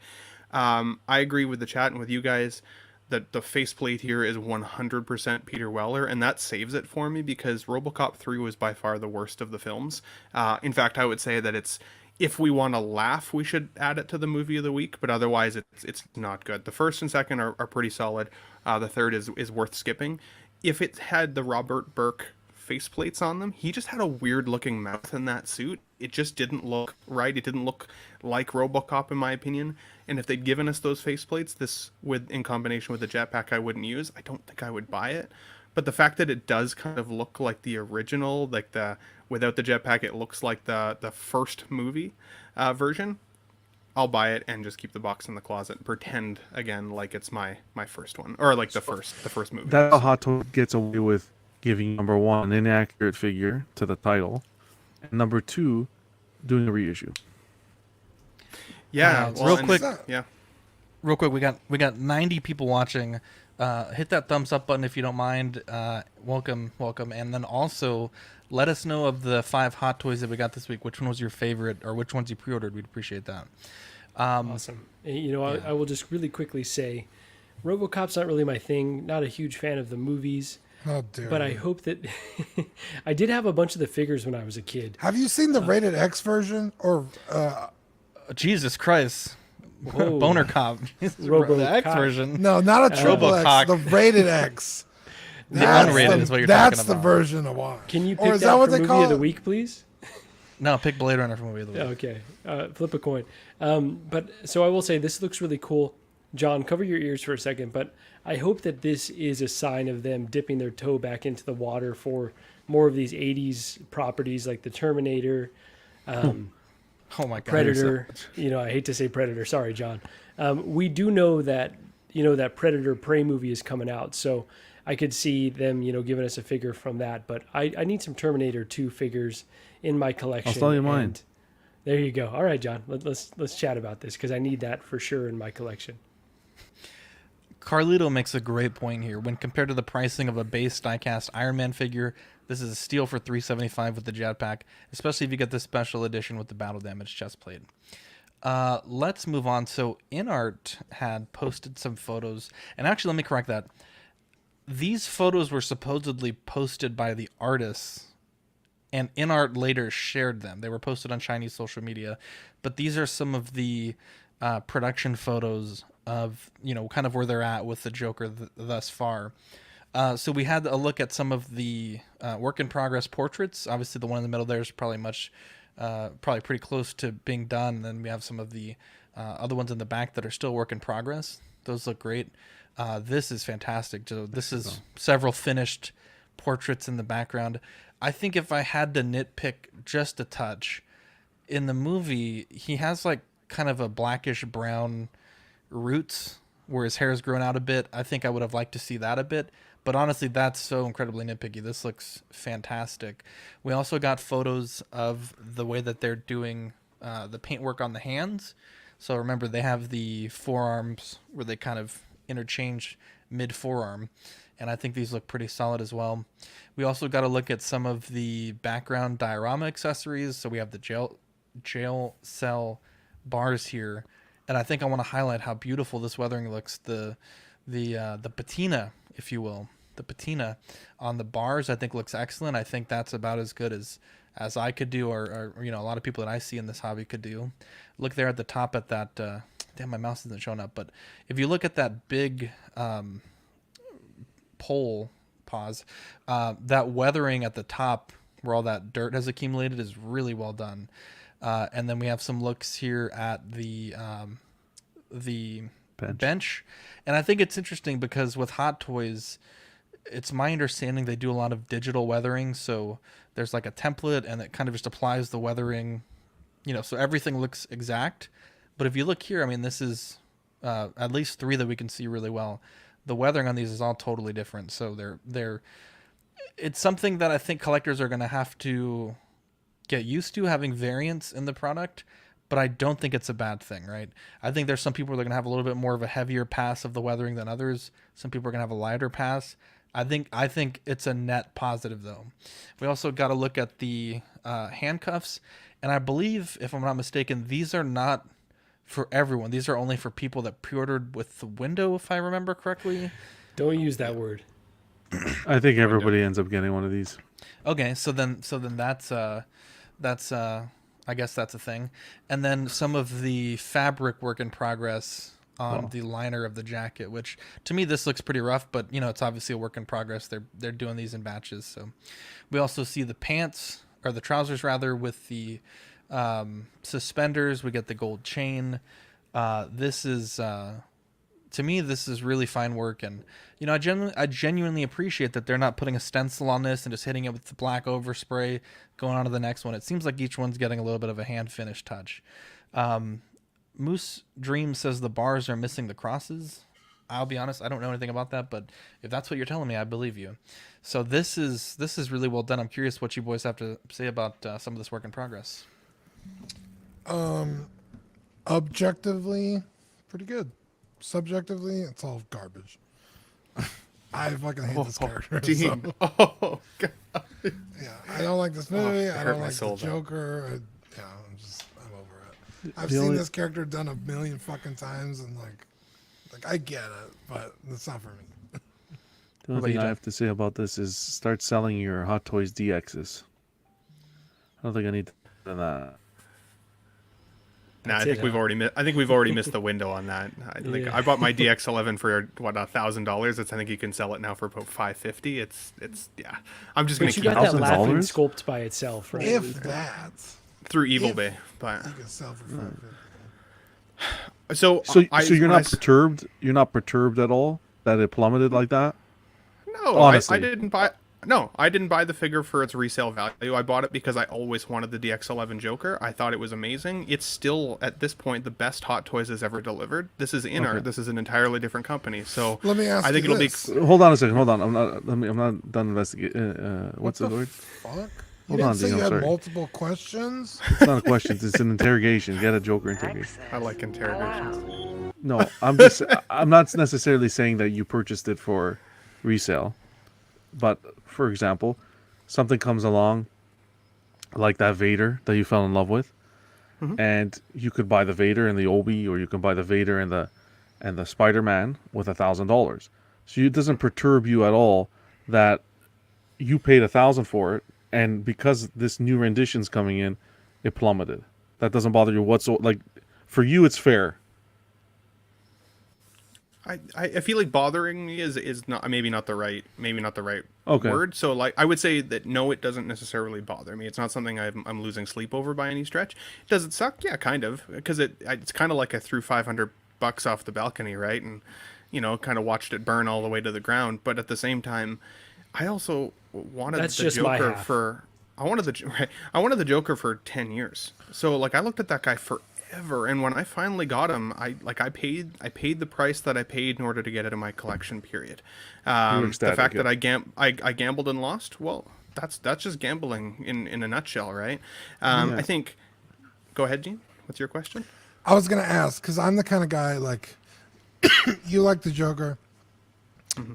That's not my guy. My guy's Cloud.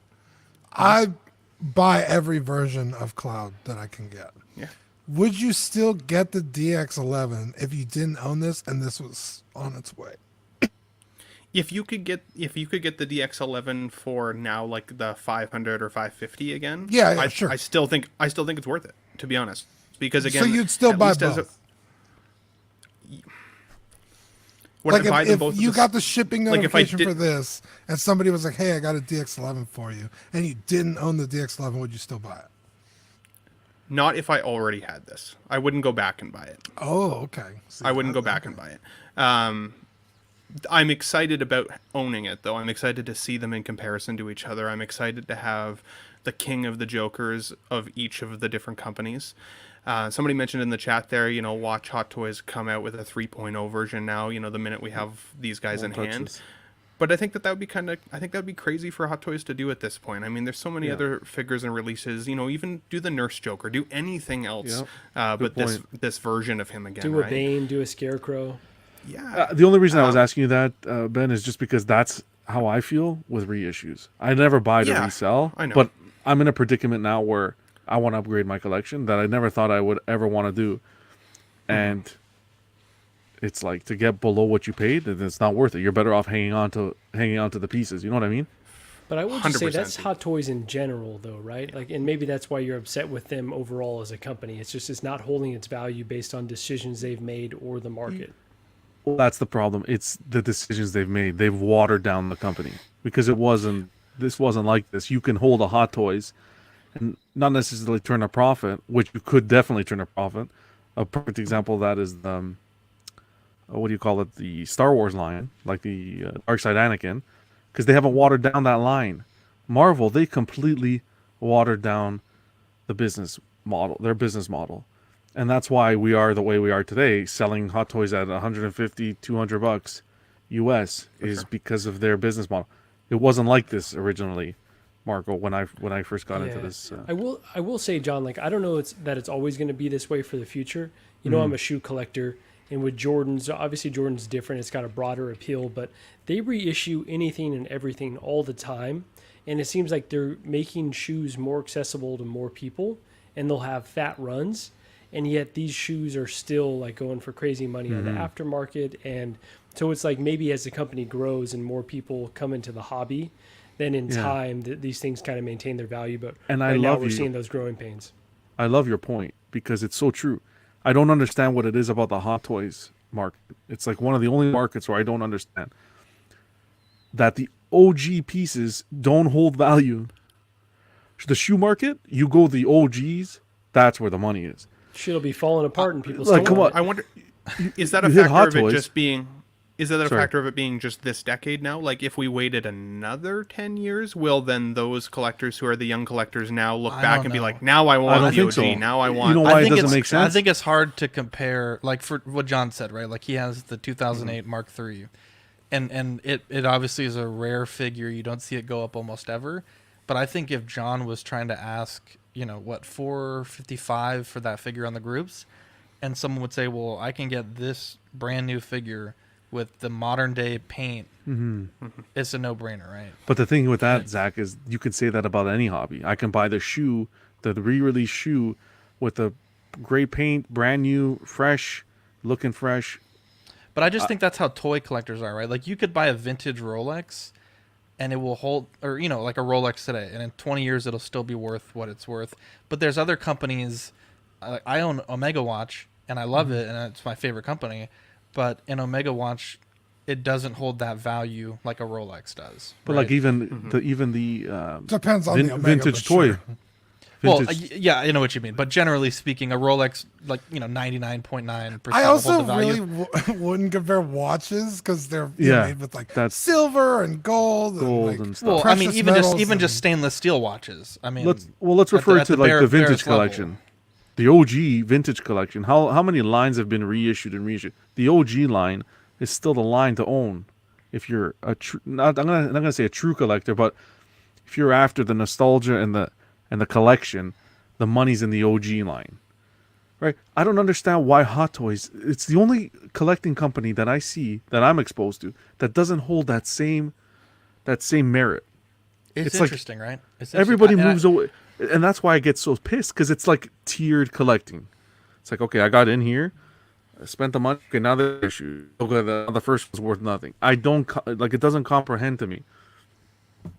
I understand the materials and everything, but when you look on paper, collectible wise, the OG should always. The other thing that I think is really important to note, John, just to kind of going back to the question you asked me about the Joker and just like what I felt differently. I think it was Collector's Living Room. I apologize if I'm getting his name wrong.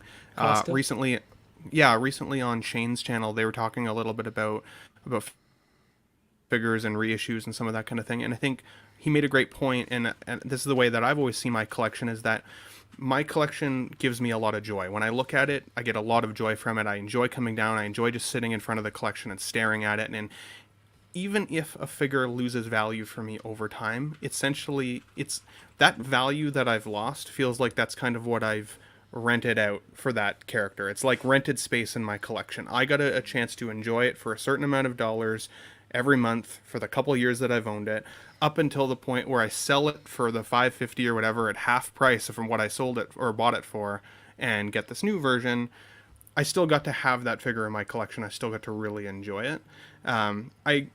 It is a tough nut to swallow when it comes to losing value in your figures. It just is. And so I hear you on that one, dude. And especially if you're in the position now, John, where you're looking to maybe go to statues. So you do definitely want to get as much value for your collection as possible, right? Like naturally that's the case. But you still, well, maybe not you, John, because you keep shit in your boxes, but most people get to like really enjoy their collection the entire time that they have it. And I'm excited to have the new version in hand. What I don't want to see from myself even is like when I saw these promo images get released, people were poking me like, hey Ben, have you seen this? Have you seen it? And I looked at it, and I actually immediately texted Marco and said, I kind of feel lukewarm on it. Mm-hmm. And he was like, really? Like, isn't the Joker like your favorite character of all time? Like, how is that? How are you lukewarm on it? And I think the problem for me is that it is so overhyped in my mind's eye right now that it doesn't matter how fucking good this quality is going to be. It still may not live up to the expectation I've now put it on. That pedestal that I've raised it up to, I don't even know if they can hit that expectation level. And so don't be like me. Be excited for what we're seeing. I do think it is an improvement over the DX11 100%. It just is. When I look at them side by side comparison, it 100% is an upgrade. But it may still not live up to those crazy expectations that we feel like we're looking for, and that would be disappointing. But I think Zach has done it really well when it comes to figures like his Asmus, right? He loves that Gandalf. For him right now in his current collection, that is his Gandalf. The rest of us might look at it and critically not love it, but to him, he's futzed with it. He's got it to a point where every time he looks at it, he's like, that is my Gandalf right now, and fuck yeah, right? Everybody's going to see their own collection a little differently. Just don't hype it up so much. I think it will deliver. I agree with what you're saying. In regards to what the Joker will be the Joker on the market. Will be the Joker you start looking at statues. I think this in art is going to come out so good. The only thing to beat it is going to be a statue, which is reasonable because of how many years ago that Hot Toys figure came. Right? It's just the way it is. How long ago it came out. Mm-hmm. But when we're talking about I buy a collectible, and I display it and I enjoy it, and I should lose value on that because I displayed the collectible that I purchased, and value should be demonetized because the time I spent looking at it in my collection has value there. In my opinion, and I know this is a very in the community, this is a very tough thing to say. I think that's a crock of baloney, in my opinion. Plus, it's very different when you're losing, like Ninja Squirrel said, when you're losing value on a $180 figure you bought, compared to a $455 figure you bought. If I'm buying a $455 figure, and in a year, 2 years, that baby comes down to $275, $300. I don't know what the hell I'm doing with that figure, looking at it to be enjoying it and it losing value like that. Like I said, I started collecting at a time where it was very different. I'll be frank, very honest with you. If I knew today what I know about Hot Toys, I wouldn't even have bought one. Wow. Interesting. But I can't be too upset about positive equity. It's all I can say, right? It's positive equity at this point. I can't be so upset about that being the part that's lost. As long as I could technically sell it for retail, then if I had been the collector like you have mentioned in the past, John, where you say you missed out, and if you miss out, you pay the ticket price if you want that in your figure collection. Technically, though, I could still sell it more than what that figure went for retail all those years ago. So I'm still technically in the positive equity side of it, just not as much in the positive equity side. And I did what you have told people to do. If you missed out, tough shit unless you're willing to pay the ticket price, and that's what I did, and I gambled and lost. I can only be mad at myself for not being patient enough to wait. I can only be mad at myself for not being patient enough to wait for the next version. We've all been collecting for a long time. We know that it's going to happen. Period. Cuervo's comment, well, not period, not necessarily period, because there's a lot to back up. I don't want to just take the whole show, but I'm going to go to Cuervo's comment, stupid comment in my opinion. John, if you were to sell your T-shirt you're wearing and used and took out of the package, you expect like it's comments like this. That's the problem that people are reading and people are seeing that F this community up. Yeah, but but this is like we're not fucking talking about T-shirts, and we're not talking. We're like we guys gotta be fucking realistic, guys. But wait. What exactly should Ben be mad at? Because it's not Hot Toys. It's not Hot Toys. This situation's no. I'm not. The reason why I brought up Ben's topic is rare because we haven't had this in the last 15 years competition. I didn't bring up Ben's topic to say he should be upset. The reason why I'm bringing up Ben's topic is to see and use it as an example as to why I get so upset about reissues. Yeah, he wants me to back him up for his reissue. I don't need you to back me up. Trust me, you backing me up's not worth anything. But right. Jesus Christ, from the fire, John. But I'm trying to tell you, that's all I'm trying to say. I'm not saying he got shafted. He got shafted, right? But I shafted myself. The company didn't shaft me. I shafted myself. But I'm not saying Hot Toys shafted you. Period. I'm saying I'm using your example to show you how I feel. When Hot Toys does it. When Hot Toys does a reissue, you couldn't do anything because who knew Inart was coming, right? Exactly. Yeah. But if Hot Toys was to do another one, which everyone's been talking about, a third. Let's say Inart didn't come out. If Hot Toys was to do a third version, you'd be in the same situation. 100% they were going to do a third version. Of course, because come on. They've been doing all the other Batman figures did already. Catwoman. It's like fucking talking to brick walls. I'll sell one of my tier hack and buy the Hot Toys. Yeah. You know, I don't have to say much about the Joker because I know we need to move on, but I will say it looks great. The timing is really perfect because I'm very interested in this figure that we're going to talk about. And so now seeing some prototype images, it's like, okay, maybe you could get my money again. That's where all right. So Cuervo, it's a shirt. Cuervo, get it through the skull. A shirt and a collectible is two different things. Cuervo, please. Cuervo. I talked about a watch which was collectible and I got shat on, but and one other thing. Well, okay, forget it. Go, keep going. Inart did also show two photos here in August. What? How dare you? Hey, fuck you. Love you, John. How dare you? Inart did also show in August we're going to get the pre-order for the Batman. So we have the one photo here on the left of the Batman, and then we have a Batman and Bruce Wayne photo on the right. Really hoping they took everyone's feedback and they're not going to go back and make it a 2-pack exclusive. But it'll be interesting to see. A lot of people are very excited about this prototype, and I definitely think it does look really solid. But for me, Hot Toys did improve their figure quite a bit, and I think personally the deciding factor is going to be the number of accessories and if they are better than the Hot Toys accessories, because we've talked with John, and obviously our John put up a great post on their Inart collectors group seeking feedback on different accessories. So Inart has all the ammunition they need to make these great decisions to give us, all the Riddler cards, every accessory Batman used in the film. They have the Mafex, the Figuarts, the Mezco, and the Hot Toys to look towards and say, well, this is what those came with. This is what ours should come with as well. And to me, if theirs has less accessories than Hot Toys, which is a common issue with these figures coming out from InArt, where they're comparable releases from other companies. The other companies have much more accessories. If it has less accessories than Hot Toys, for me personally, Batman's a character that, you're going to interact with a ton of accessories with the figure. You're not just going to have him on the shelf looking like this. I think I would lean probably more towards Hot Toys, regardless of how good the suit looked. Can I say really quick? This reminds me of T-shirts. No, I'm joking.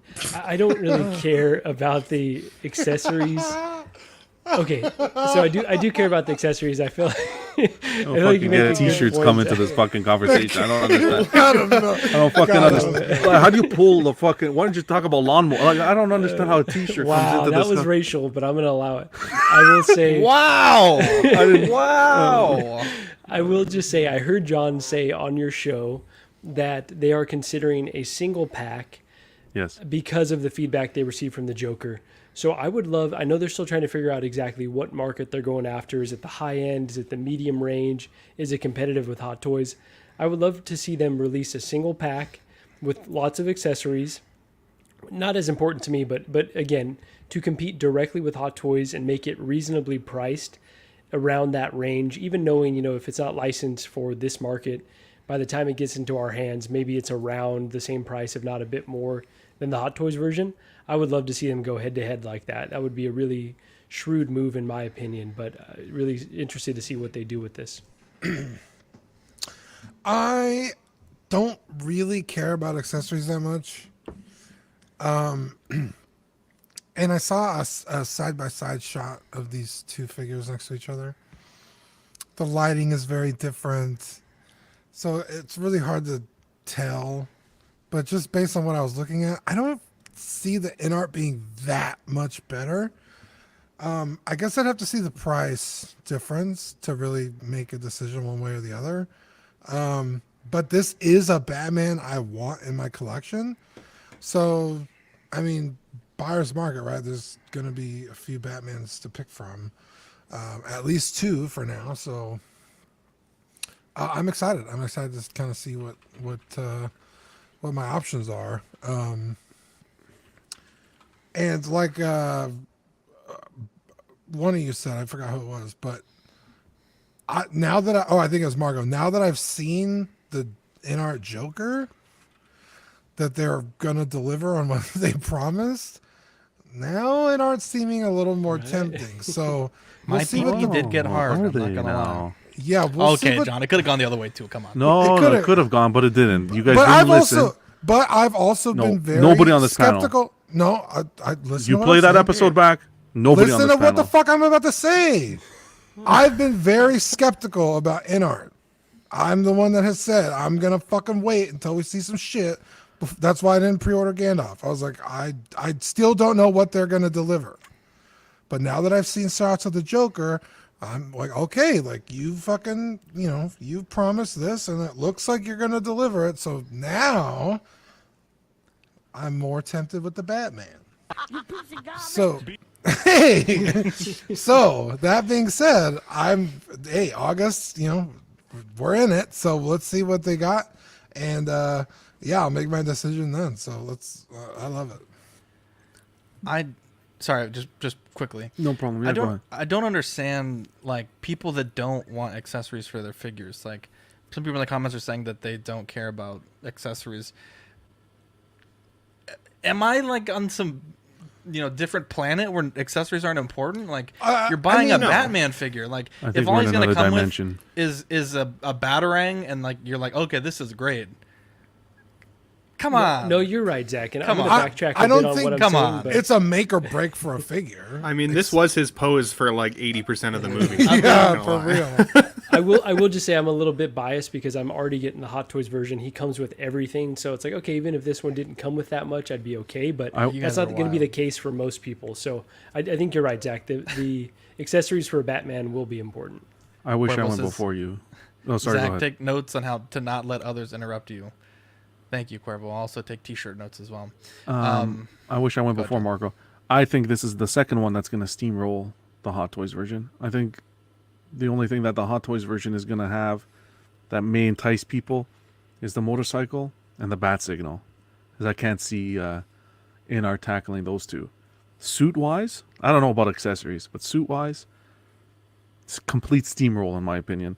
I appreciate what Jeff said. What's going on, Jeff? Thanks for tuning in. He says, till I see some actual in-art figures delivered and see the quality and how they look and hold up, I'm not in on them. Mm-hmm. On a statue front, yes. When you're looking at comparing to 6-scale figures, I'd take an in-art figure over a Hot Toy figure in today's market, 100%. If you're looking for, if you have the space and you've been dabbling in figures, statues, I'd even consider the Prime 1 1/3 scale that they did of this Batman. That one's beautiful, John. That's the an first absolute statue stunner. I've ever considered. Yeah, if you're someone who's dabbling and is okay to considering statues, I'd look at that if you want that one representation of the character. But if you're in the 1/6 figure market and you're waiting, continue to wait. Don't necessarily pre-order the Hot Toys, because I think this is going to be a stellar release. So you would pay more for this over the Hot Toys version, is what you're saying? I would pay more for this over the Hot Toys version? Would you pay more for this over the Hot Toys version? Like if we get the chance to see both price tags, and this is, I don't know, $150 more, call it. I don't want to necessarily say that I would pay more.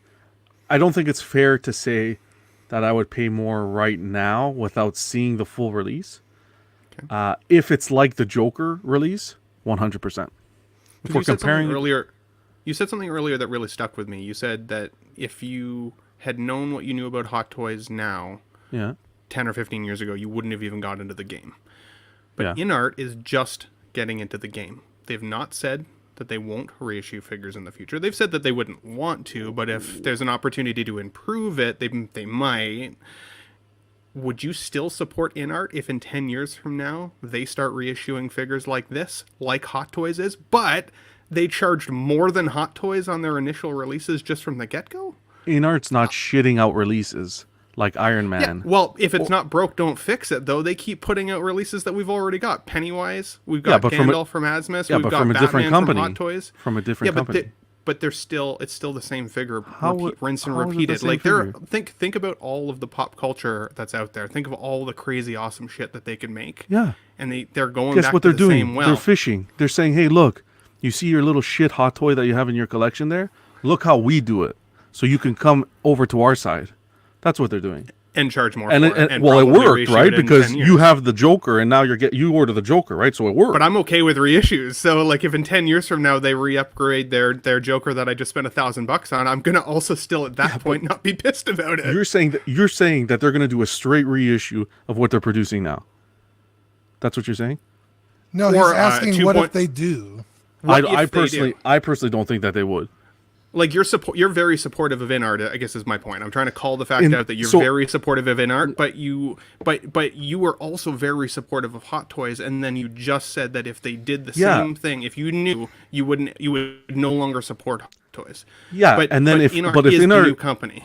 Correct. If In-Art in 10 years was to start to do reissues like Hot Toys does and pivot and start to take the focus away from the original people who put the funds into the collectibles, then I would lose support in the company the same way I did with Hot Toys. I'd give you $10 today to let you sit on that for the next 10 years to prove that I think In-Art will do exactly the same fucking thing in 10 years from now, because they're a business, they're a company, they're in it to make money, and in 10 years from now, everybody that's a 10-year-old right now who wants this Batman will 100%. I hope a 10-year-old's not watching this Batman movie, because that's poor parenting. But I'm just saying, nonetheless, in 10 years from now, when they're 20 years old, they're going to want this figure, and In-Art's going to give it to them, guaranteed. In-Art will give it to them. Another company will come up and give it to them.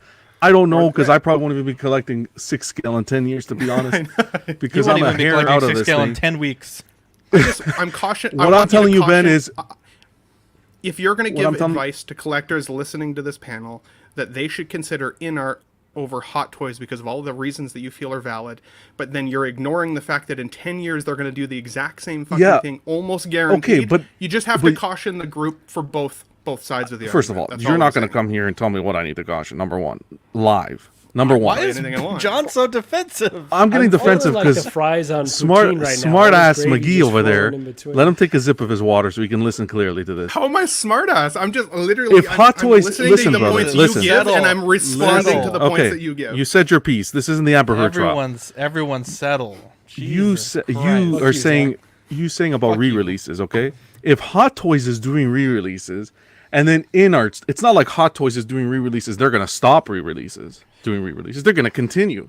So if InArt's coming in with a better product, then damn right I'm gonna tell you, well, okay, if each company ends up doing re-releases down the line, then go with the better product.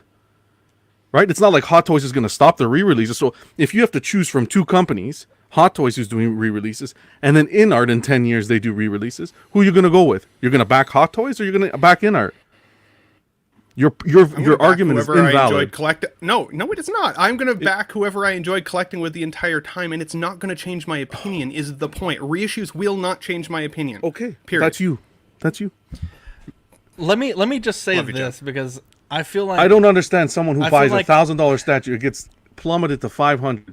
And okay, I understand it's InArt doing it, but the fact that you're still backing Hot Toys with releases that are showing like this Spider-Man, where it's going to come out, it's going to be $150 cheaper in a year and a half, or that you won't even have it in a year and a half. I'll say 2.5 years. It's going to be cheaper. There's no way we should be paying $450 for Hot Toys when they're going to depreciate right when they come out. I also don't necessarily disagree with that. Just so you know. Where did Marco go? Okay, so to clarify the accessories thing, right? Even these accessories, John did ask content creators. So there's a chat with some of your favorite, podcasters, YouTube streams, whatever. John did ask us hey, while we're in the process of finalizing these details, what accessories are crucial? What accessories, what should this figure come with basically? And so we gave him a lot of feedback of pretty much every accessory he interacted with in the movie and said, this is what you could choose from. And, it's kind of up to you guys to pick what we're actually going to get. John also did put up a post on InArt as well, because we don't want another Gandalf situation to happen where it comes out half-baked. And so they have so much reference and resources from the community that what I'm trying to say earlier is if this comes out with, very minimal accessories, then what's the point of involving content creators? What's the point of having the InArt community Facebook group where they're asking these people these opinions and then it's going to come out being totally bare bones? Zach. Dean. Don't give up on me now, Dean. Lead with that shit next time. Don't just say, I said that. You did not say all of that. I said they asked the community. No, you didn't. You did not say that. I'll have to check the tape. That's a good point. I will respect your point. I'm just saying for me, make or break a figure between two that are going to be, $400+. If he comes with one or two less batarangs, I don't give a shit, honestly. I'm in it for the figure, not the fucking accessory. You're not even a Batman fan. He's not. I'm a fan of this one.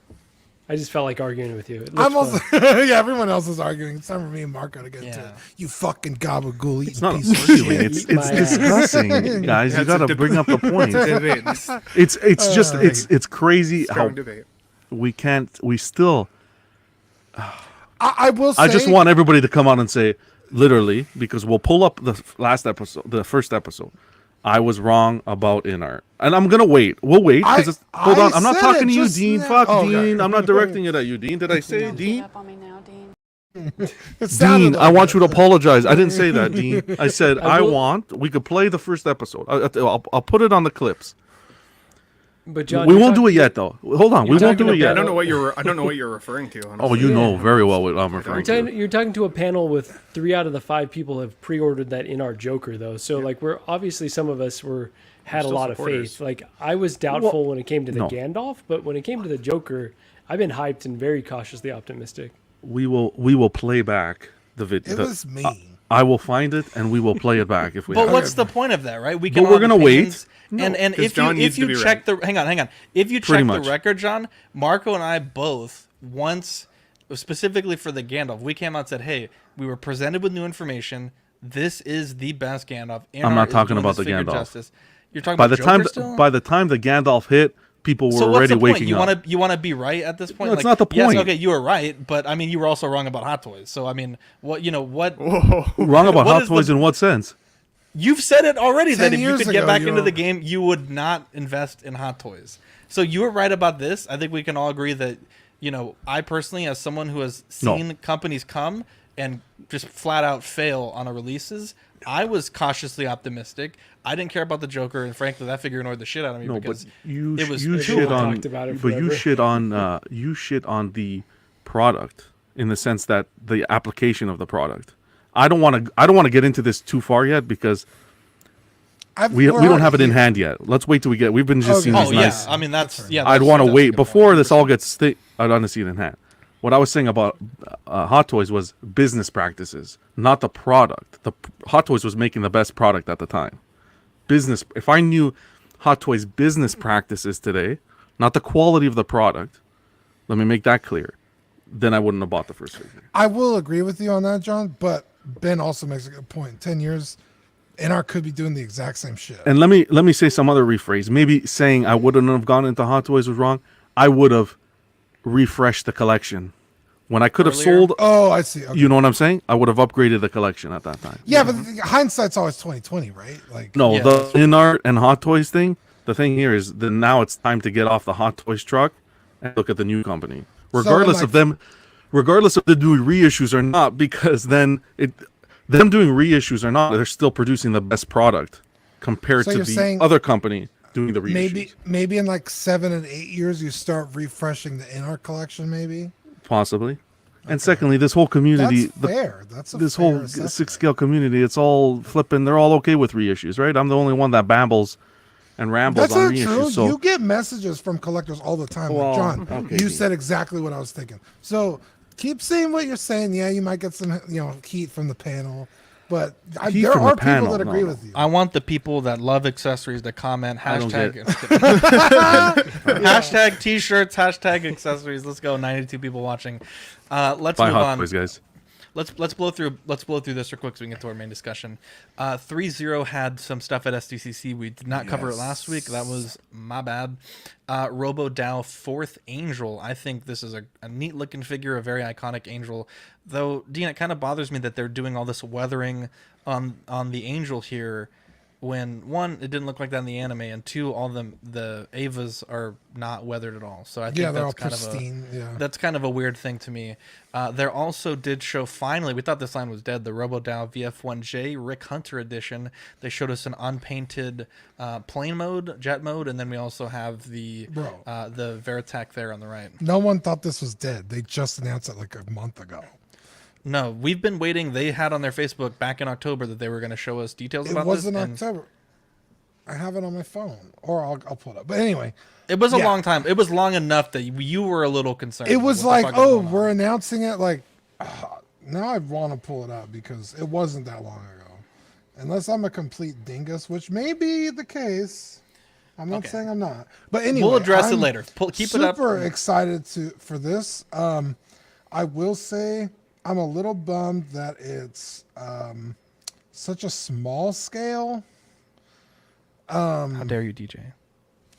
But I don't see this being better than Bandai because Bandai has been making them for fucking ages, the VF1s.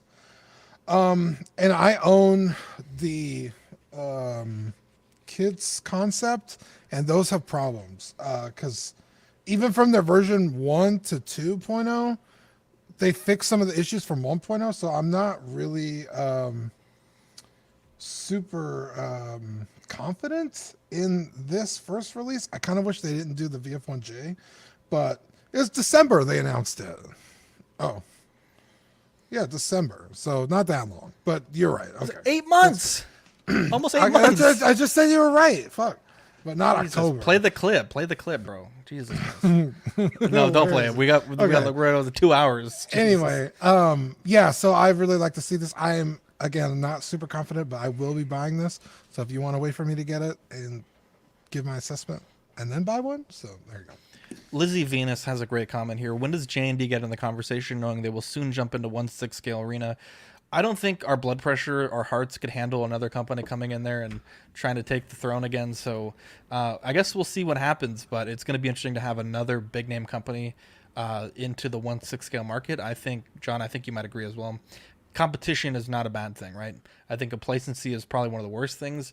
And so to have another big name company potentially adding into that market, it's gonna be interesting. I think J&D should just stay out at this point. I wanna feature this comment really here, quick here. Go ahead. It's from. Where did it Before go? you bring that up, Dean, can I ask about Yeah, go ahead. J&D and ask John specifically? Yes, Is sir. the community cooling on them a bit, given the kind of the, I don't want to say rough, but like the changes from the prototype to the final release on a lot of the sculpts that I've seen? Is the community kind of turning on them a bit? I think no, I really don't think so. As much as they should. I think their proto to Lane did his unboxing yesterday. I think proto to final is lacking. Mm-hmm. That's on their statue front, especially when that's sculpting third scale statues. So there's always in silicone. There's always a little bit more open to the eye. Like there's always more detail. It's always harder to get something done at that scale. I just saw a full size Queen Studios bus that looked exactly like the actors, right? So I guess there's something to that. But Yeah, those but that's were at a silicone, too. con where they're bringing their best. I guess so. I don't think the community the can comment. handle J&D Studios. I'll be 100% frank. Just because, like Christian said here, $800 a figure. Are you kidding me? That when Inart came out, that was the huge thing. Oh my God, what am I gonna do? This price point is ridiculous. J&D's sitting back and saying, "Let's watch." I don't think J&D's gonna. They can. They have the accessibility and the resources to produce the 6 scale figures. But I think at this point they're just sitting back, and I think it's a good idea. Let InArt do their thing. Let Hot Toys do their thing. I think Come J&D out needs to swinging. focus on their statues right now, their bread and butter, and making sure, because there were some issues with packaging and so forth with some of their product. I think they need to focus on their statues before they take on any more projects. Let them fight. Fuck yeah, dude. Yeah, I wanted to feature this comment by Aaron Grove about the 3-0 Macross or Rick Robotech figure. This does transform, and 3-0 has made Transformer figures. I guess they're not allowed to transform because Hasbro. It's a Hasbro thing, yeah. Yeah. But it is kind of upsetting to see, like, oh, well, we'll do this and it transforms, but the Transformers don't transform. And then, especially the Voltron thing, he also fucking transforms and they didn't do that. So, it's kind of weird, but I just wanted to talk about that. Dean, just for like 2 seconds, because we're running long tonight. A Bring Arts Kai Cloud Strife, around 100, 150 bucks. I still can't find an exact price. It's 150 on SquareEnix.com, but they always charge more. An actual 12 scale Cloud Strife, first one ever made. I'm fucking excited. He's my fucking guy, so I'm getting this. It's based off his first appearance in Final Fantasy VII, not the remake, not this guy. Which, it's based on this look, but it's obviously modernized. This is how he looked in Final Fantasy VII. I'm so fucking excited. That's my dude. All right, getting into the release section, a little bit of drama here. I think Marco would be the best one to lead us off in here. So, Marco, tell us what happened with the Hot Toys Chrome Clone Trooper. Yeah, so woke up, had my cup of coffee, was sitting on the throne going through the CW chat, and I see Cuervo post, "Hey, I woke up to the clone Chrome Trooper shipping notification from Sideshow." I thought, oh, that's kind of weird. I actually didn't get an email. Let me go look at my orders and see. And so I go to my orders and it says preparing to ship. Holy cow! So I didn't get an email, didn't get a heads up like, hey, this is coming. And it was already preparing to ship. So I gave them a call and said, hey, can you put this on a payment plan? And they said, let's see if we can do anything about it. But because it's preparing to ship, we can't promise anything at all. So they said, we'll email you back today and let you know. I didn't hear from them at all today. So I'm just assuming I'm going to get this thing and I'm going to end up paying for it, which is fine. But I know it doesn't really leave a lot of room for planning. So I think the controversy is that Hot Toys didn't really give us a heads up. Sideshow didn't give us a heads up. And they are just shipping these things. And I know I'm not alone because I've seen others in the community that have gotten this notification with no heads up. Now, I don't order from Sideshow super often, so I can't say how common this is, but I think this is pretty out of the norm. Normally, they let you know, like, hey, get your finances in order and get everything up to date. Every charge I've ever gotten from Sideshow, they'll send you, like, hey, your upcoming payment is coming out, like, make any changes if you need to. Cuervo says as well, I didn't get an email either, Marco. I got the credit card notification, and that's how I figured out. And I think other streamers are going to be talking about this tonight as well, because I think it happened to quite a few people in the community. I know initially this was slated for 2023 release, then it changed to 2022. I want to say it was August to September 2022, and then people still had kind of like payment plan options available. But for them just to charge people, what was it, almost $300, I think? I think I owed $270 left on this. Yeah, that's a toughie. And then to tell me, like, we're not sure if we can do anything about it, if we can even cancel it at this point. I didn't say cancel. I just said, let's put it on a payment plan. Give me some more time to figure this out. Jesus Christ. Riley says, I got charged for 2 with no email. Woke up on my payday with a $600 charge. Bro, Jesus that's a little sus, dude. That's there you go. That's suspicious, bro. That's really poor business practice. Dark Spartan says, Marco, same exact thing happened to me. I wouldn't mind if they also did the same thing with the Mysterio Iron Man, sent a delay notice, and all of a sudden it's getting charged. There you go. You hate to see it. Wild. Especially given, their new, like, protect my order, and they've got all these new safeguards in place for them. Consumer protections. Where the fuck are the protections for us? Yeah, hate to see it. So there's some people going live later tonight to be talking about this as well. I think Leal on his channel in a few hours is going to do that. So be sure to tune in. John, can we hear a quick word from our sponsor before we get to our main topic? Yeah, we want to thank 16 Corner. Their mission is to provide the best figure and collectibles to their customers. They offer great prices, great packaging, fast shipping, best in the business customer service. Collecting Weekly listeners get 10% off in-stock figures while our show is live using code CW10. That's capital C, capital W10. Choose your figures, pay safely with PayPal, and you leave the rest to them. We also have our 2,000 subscriber celebration. You guys can win a Hot Toys Shore Trooper. All you have to do is join our Facebook group, Collecting Weekly Auxiliary, comment hashtag CW2K on the giveaway post, and be sure to subscribe to Collecting Weekly and Collectors Enabled on YouTube. This is sponsored by our friends over at Off the Rack Collectibles. John, I want to let you lead in here, transition.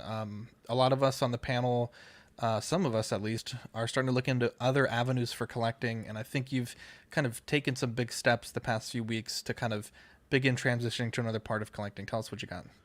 Yeah, so it gets to a point now in collecting where you have to look at the price points and what we're paying for these collectibles, right? So a main wake-up point is the figures that we saw this week from Hot Toys, where you're paying $450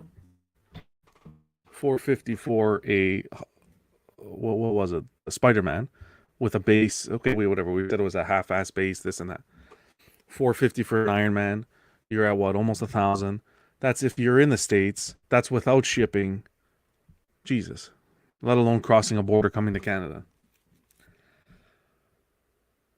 Besides the size, you go 1/6. I'd start looking at options of your favorite characters in statue form, right? Because you're almost paying the quarter scale Sideshow statue price. So why not consider that at that point? I think Hot Toys is getting to that point where you need to really look at your collection, see how much space you have, and see what you really want out of a collectible. Are you okay with some of the points that we discussed today? Are you okay with purchasing a figure and having it depreciate? Are you okay with losing the money? Would you rather put your funds into a piece that you know is limited, has an edition size, and so forth? Are you okay with? Are you feel more comfortable putting it into, let's say, a statue where you know it doesn't necessarily have, depending on what you're buying, doesn't necessarily have pleather. You could buy statues without any mixed media. Doesn't have pleather that may deteriorate over a certain amount of years. You don't have to worry about any leather care or anything like that. So those are all different things that you have to consider when you're collecting. In my opinion, I've been looking at, I've always been a Hot Toys collector and a statue collector. They've always gone hand in hand. Just because you don't necessarily get all the characters that you would in statue form that Hot Toys is putting out. But like I said, with Hot Toys, the recent business practices and the prices and everything like that, it's just pushing me more down that statue rabbit hole. So I thought that this was a cool discussion to have to kind of get what the community is thinking. Are you guys okay with the price points that are out there? Are you okay with paying $450 for a figure and then enjoying the value by looking at it on your shelf and then it plummeting to $350, $300, whatever?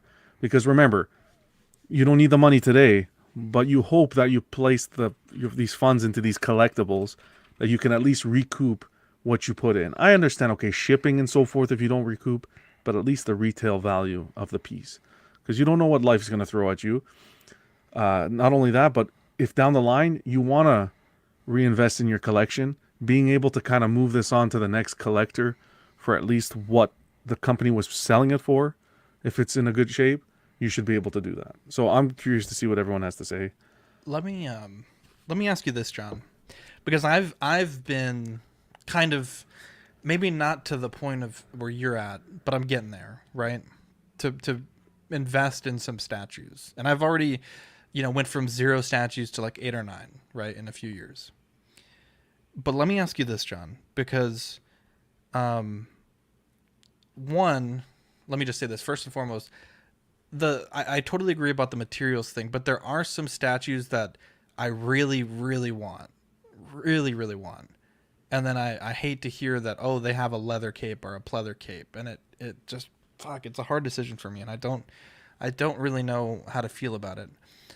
But 2, I know from what I can see, and you've said maybe it's not as big of a deal, but the lines that I'm interested in from Prime 1, the Berserk line, the Evangelion line, they're not necessarily reissues, like what Hot Toys is doing in some cases, but they might do a paint adjustment or they'll add a bloody version.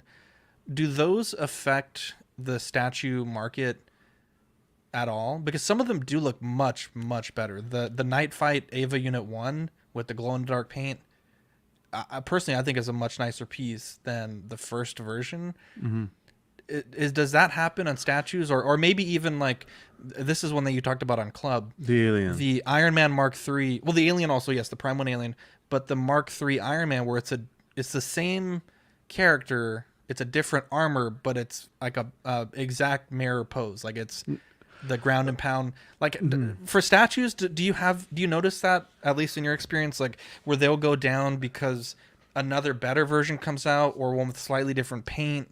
Or in the Prime 1 case with the Alien, have you seen that also affect the issues? Because I don't want to get into statues and then, like, for example, Iron Studios at SDCC showed another, I want to say it was a 1/10 scale Rex, and now I'm thinking, like, fuck, this piece I've had for a long time, it's, become worth more than I've paid for it. Now I'm worried, like, fuck, this might be a way better Rex, and then I'm on the back foot on it. So I'm just curious. I haven't experienced that personally with statues. Because we'll go back to the conversation as they're limited. They have their own edition size. And when a company's doing a repaint, like the Alien, the problem with the Alien that Prime 1 did that they've called a re-release was it's essentially they kept the same alien body and changed up the base and so forth a little bit. But that's not something that necessarily occurs consistently. We hope that it's not going to occur consistently in the statue community. When you're purchasing a statue, you're still purchasing that statue at a limited quantity. So the company's saying, here's your 5, you're getting 750 made of this statue exactly the way it is, right? There are tweaks here and there. Like you're saying, for me, the color variants, I think that's a completely different story. Like Sideshow, for example, did their Hulk comic cat at 5th scale, where he's jumping in the air. And they did 3 variations of the very similar statue. They did the Red Hulk, Green Hulk, and Gray Hulk. But in the comics, those are all different Hulk characters. So I don't think the Gray Hulk affected the sales of the Green Hulk, and the Green Hulk affected the sales of the Red Hulk. If you're a fan of whatever color Hulk, you're getting your 500 of this Hulk, 600 of this. You know what I'm saying? They don't the color variants for me don't necessarily affect them all. In regards to Iron Man that you brought up, completely different statues. One was made in 2006, and it's the comic rendition of Iron Man, as opposed to the one they're putting out now, which is exactly the same pose. But you're not necessarily going to get a comic fan purchasing the MCU version. Yeah, that's true. Yeah, so I've made the switch, to be honest. Like I mentioned in the Patreon chat, like I'm getting a lot of my enjoyment from third party stuff. Like there's one of our Patreon members has Rick Deckard Blade Runner figure I'm getting for like, you know, a pretty good price. But that's something that Sideshow and Hot Toys would never touch in a million years, and I can't imagine InArt would do that. But that's a figure that I've been trying to get a good Deckard in my collection literally since like 2017. I made a custom version. I thought it was pretty okay. Yeah. I looked into some custom tailors to make an outfit. It was bonkers expensive. Bro, Zach was ready to spend like $800 on just the fucking outfit. It was insane. Wow. That's how important that movie is. This is such a good movie. Oh, you're not wrong. Yeah. So, I've been getting a lot of my enjoyment there, but I've also been getting statues, right? So I just got the Prime, or not the Prime one. Well, I had the Prime one, Berserk, but I just got into the premium format Mando. I have the premium format Toothless coming. I have, obviously, several Lord of the Rings statues and some gaming statues. So I've been getting into statues more. I haven't sold many of them, but the ones I've sold, I've been able to kind of get, you know, at least what I paid for back, if not more. But the ones that I've sold, I've also paid higher than retail for. So, because they were long sold out, obviously, pieces like that. So, I've been making the transition slowly. I think the thing that's holding me back is a lot of my third party figures I've had like done subtle modifications to, and I know that they're gonna lose money on selling them. But kind of like Ben said earlier, like I purchased them, I enjoyed them, I modified them. You know, to me, it's not as big a deal if I take a small loss. Because I know, just to be honest, that one, I don't have the budget that's going to allow me to hold on to them until, you know, maybe I do make a profit on them. But two, I also don't have the space. So for me, that's kind of where I'm at with that. I've been making the transition. It's just like very slow, and it'll probably be a few years before I'm either all out the door or, you know, very selective with what I collect. Yeah, so I've never been a statue guy. I like to have my figure hands on, do some cool poses, take some pics. You know, I sit in my room, see like a stormtrooper, and be like, you know what, I'm gonna change this pose, futz with it. Statues, you're stuck with what you get, right? But there are some characters, like this Boba Fett behind me, that like I have other renditions of that character, so like I'm also okay just getting a statue of that guy or that character. But I have a few. I got 2B that's standing next to Boba Fett over there. I ordered the Punchline, the Prime 1.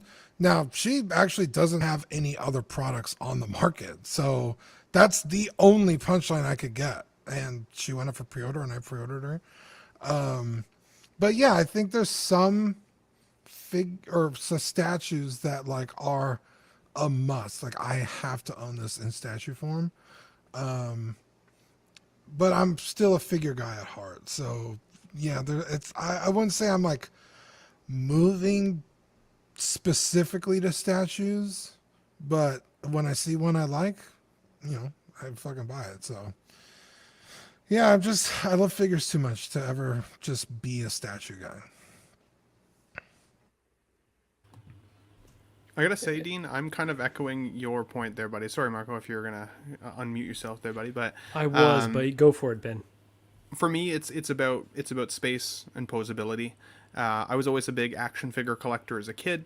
I loved some of the bigger scale figures like GI Joes, and even some of like the Power Rangers that were super kind of like bigger and more posable. And then that kind of brought me into 6 scale collecting.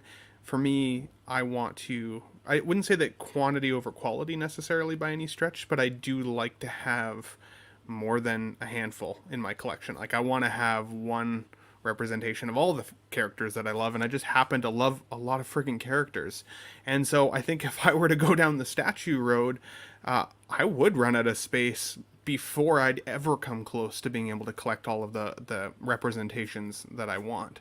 Having said that, I've been really enjoying watching John's Friday night club show, because some of the statues that we get to see are like insane. Like, they're so cool.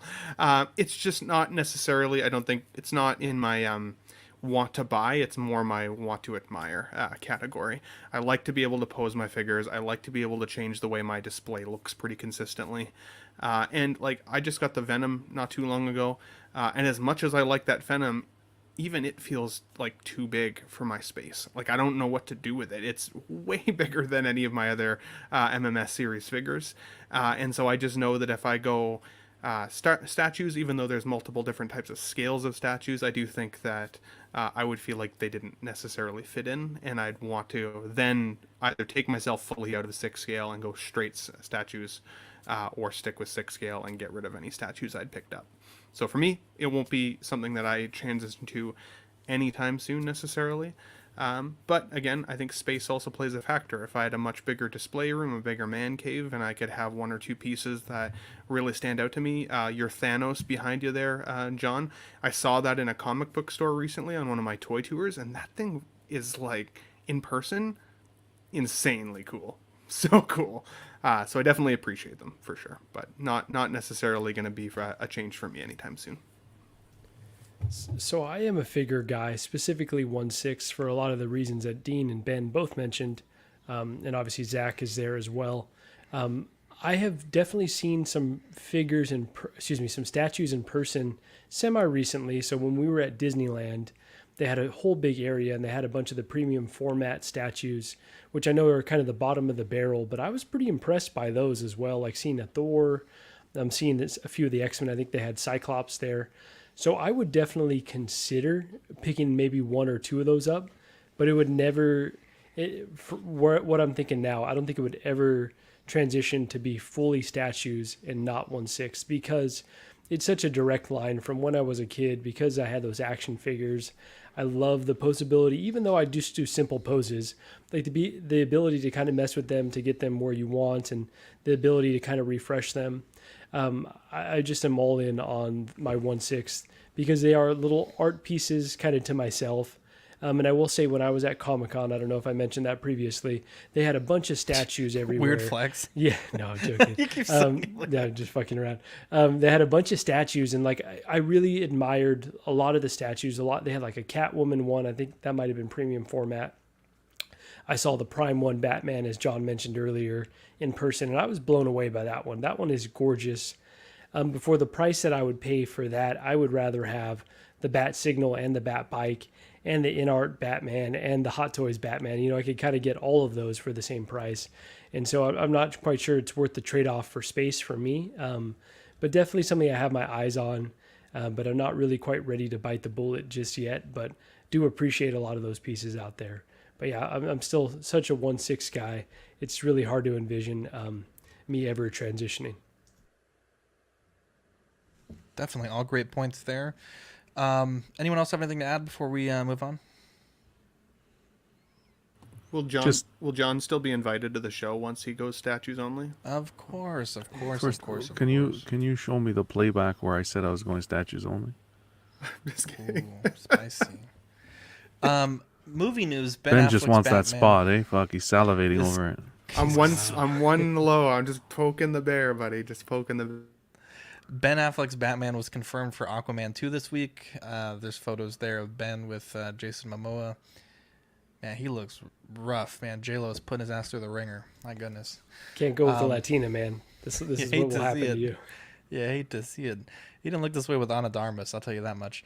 And then in other news, I know the chat wanted us to talk about this today. Warner Brothers Discovery decided to cancel the release of Batgirl as they are, quote, committed to making DC titles big theatrical event films, and Batgirl isn't that. It's a $90 million loss for the studio, and they're not releasing it on any platform, so they're just completely scrapping the project. And from what I understand, from what I've read today, it was literally like in final, like the last steps of finalizing the movie. So very interesting to see them making this call. I respect them tremendously for it, though. I really do, because I think they have some really big momentum going on with Joker and the Batman. I think, if they were going to put out a subpar product, I respect them. That's a huge loss to take, and probably not an easy decision for Warner Brothers or the other parties involved. You got to wonder how much of it was tied to Flashpoint. We obviously know Keaton's Batman was going to show up, and when they decided to maybe shelf the Flashpoint movie, maybe this one was just a casualty of that, or it was dog shit. Gigi says, how dare you, Marco, about the Latina comment. Our movie of the week, and I want to thank everyone for staying with us so far. We got 85 watching. Batman Mask of the Phantasm. In this animated feature set in the 1940s, the troubled yet heroic Gotham, Kevin Conroy, is pitted against a mysterious figure who is, I don't know, I want to say that, rubbing out Gotham's most dangerous criminals. And who many believe is the Caped Crusader himself, Batman's alter ego. Millionaire Bruce Wayne is about to get married to the lovely Andrea Beaumont, who helps him recover from his need to avenge his parents' murder, meaning that his crime-fighting days may be numbered. Now, it is it's interesting that the synopsis titles this as being set in the 1940s, because it really confused me, because it's clearly the same Batman from the animated series, and it's confirmed in that series that it's set in the 90s, obviously because Batman Beyond takes place many years later in the, I think it's like the 2030s. And so I think what they mean by this is it's styled as a 1940s film. It's like a bit of a noir, but the animated series itself was also styled the same way, right? The cars are very rounded. Mm-hmm. It's supposed to be very timeless looking. So that really threw me off when I chose this movie and I was reading the synopsis. I was like, that doesn't make any sense.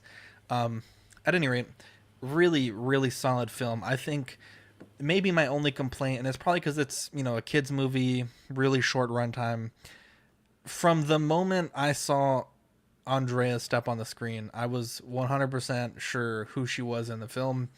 And the reveal that I think was supposed to be quite large for me, I was like, I felt like I've seen this the whole time.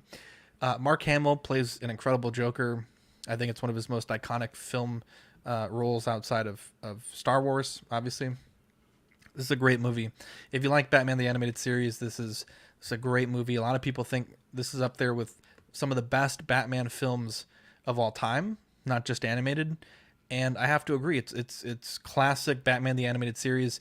There's things that I don't like about BTAS that I also don't like about this film, but I can appreciate it that it's. I hate when animated movies come out, and Dean, you know this also, but like the quality of animation that you get on a TV show, sometimes when they do movies, they add too much extra shit.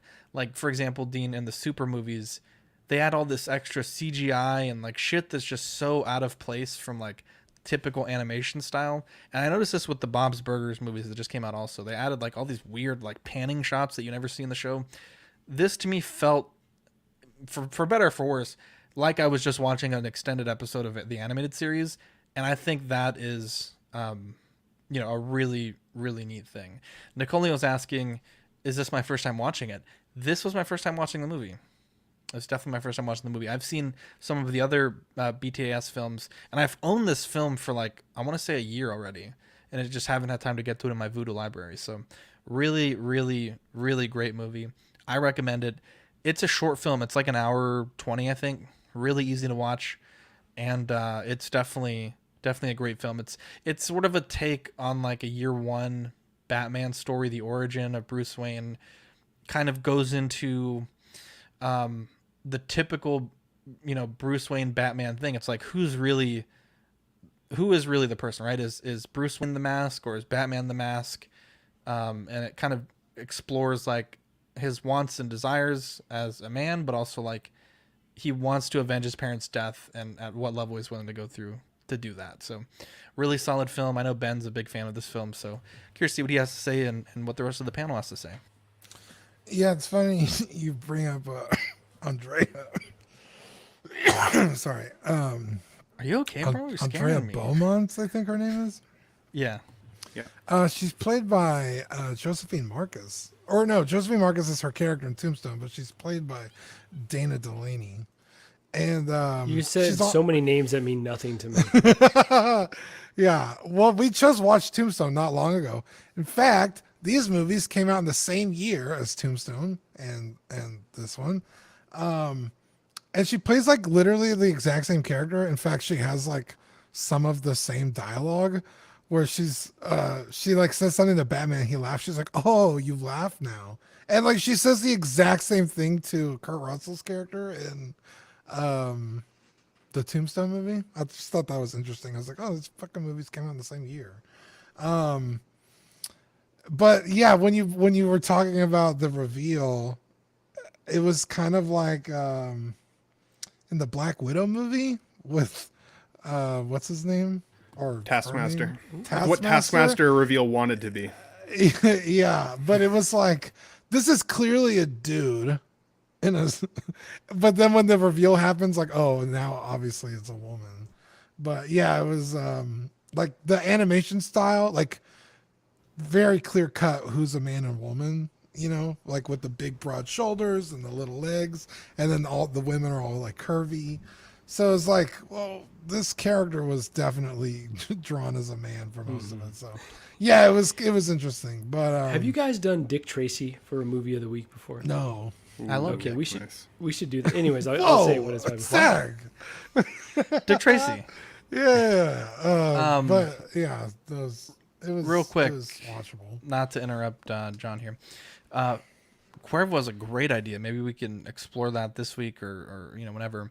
Panel should have an occasional Patreon picking movie of the week. I absolutely love that idea. I really do. John, what do you think about Mask of the Phantasm? IMDb 7.8 out of 10, 85% on Rotten Tomatoes. Hour and 16 minutes. Came out in 1993. My apologies, guys. I didn't get to catch it this week. I've just been swamped with work, but I will watch it when I have time. My apologies. Appreciate the honesty, but I understand. First week back at work. Give a round of applause for John there, getting back on on the wheel. I couldn't sleep if I sat here and just lied, so I had to come with the truth. I would have hit you with one of these. Why the fuck you lying? Yeah, exactly. Ben, Mask of the Phantasm. Yeah, so you know what? It's funny. For me, in my mind's eye, this is one of the best Batman the Animated Series movies of all time. And then I watched it in bed last night, and I wasn't as happy as I remember feeling with it. And I think part of it was kind of what you said, Zach. The foreshadowing for the reveal at the end was pretty on the nose, like right from the very first minute that she flips Bruce Wayne over her back. The second that she flipped him, I was like, this bitch is dude. I'm like, right? I'm like, okay. It took me out of the. I'm so glad you mentioned that moment. It took me out a little bit too, because I was like, okay, like clearly she is the Mask. I thought the Phantasm was a really cool character, and I immediately was like looking on eBay and like trying to find the figure, right? Because like I've been collecting the Batman the Animated Series figure line, and I'm like, I definitely have to get this figure in hand. Oh, they have a modern version of it. They do. I've heard that. Nice. Okay.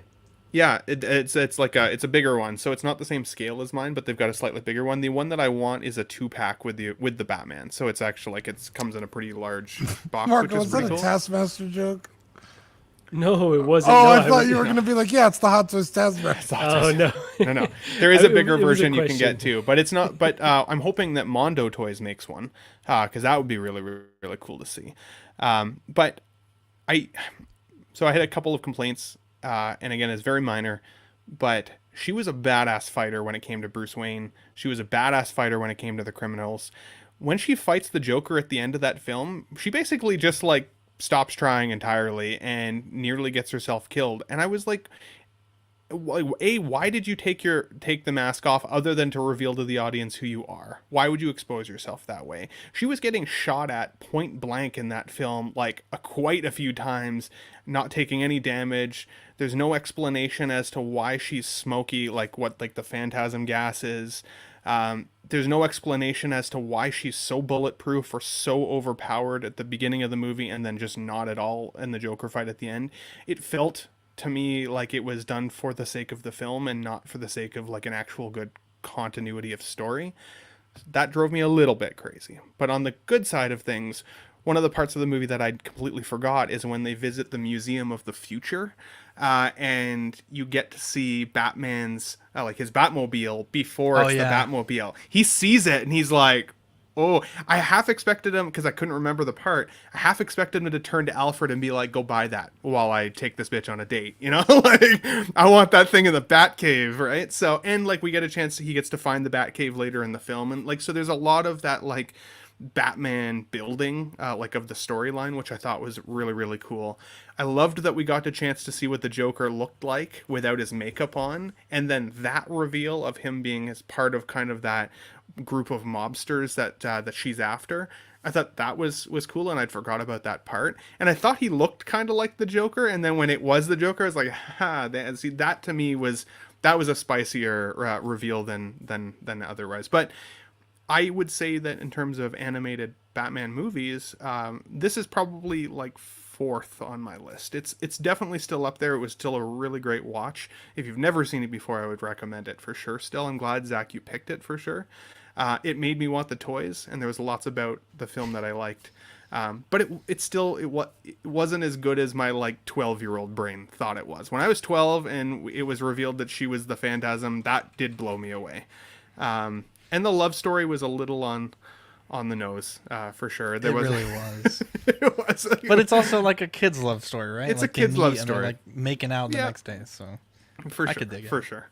Yeah. So again, I'd recommend watching it, but yeah, no, it was good. I think we should still do the Under the Red Hood at some point, because that was a pretty crazy. Pick it as your movie of the week, bro. That movie's busting. One last thing that I was going to say was I'm surprised this is just a straight up PG film, because that one scene where the older guy with the oxygen mask comes to the Joker asking for the Joker's help, and the Joker's like, oh, like, don't worry, pal, you're my best friend, I'll totally help you. And then in the next scene, he's dead in the chair, and you're like, they show him dead in the chair, and it's like, ooh, like that's pretty graphic for like a PG movie. So I thought that was cool too. Sounds like we had that on the panel tonight. Jesus Christ. I didn't understand over that, my head. but over my head. So shout out to the animated Batman animated series, one of the best series of all time. One of my favorites growing up. I will say, and this is a great addition to that, right? Like as Zach was saying, like basically an extended episode of that series. I find them a little bit hard to go back and watch. I think it's the pacing. The animation style is still beautiful. It still holds up, but for whatever reason, because it's just a bit slower paced, I just have a hard time. I kind of struggle through them. So this one kind of is a victim of that for me. Still a great, film if you haven't seen it, if you enjoy the series, or if you're new to the series, definitely have to watch this one. I will say the reason I brought up Dick Tracy, there's obviously a similar reveal in that movie. And we should totally do that as a movie of the week, by the way. But I think as a kid, I was already prepared for this reveal because of that. And this is kind of like in a long line of Batman having a masked foe, right? There's the Red Hood, Arkham Knight. I'm sure there's many others. And then it's revealed to be someone close to him. So in that sense, it's not super original, but overall, happy this movie exists. Have a lot of positive things to say about it, but not one that you definitely have to rush out and see if you're not like a fan of this animation style, I'd say. 100%. Yeah, there's a ton of amazing Batman animated films.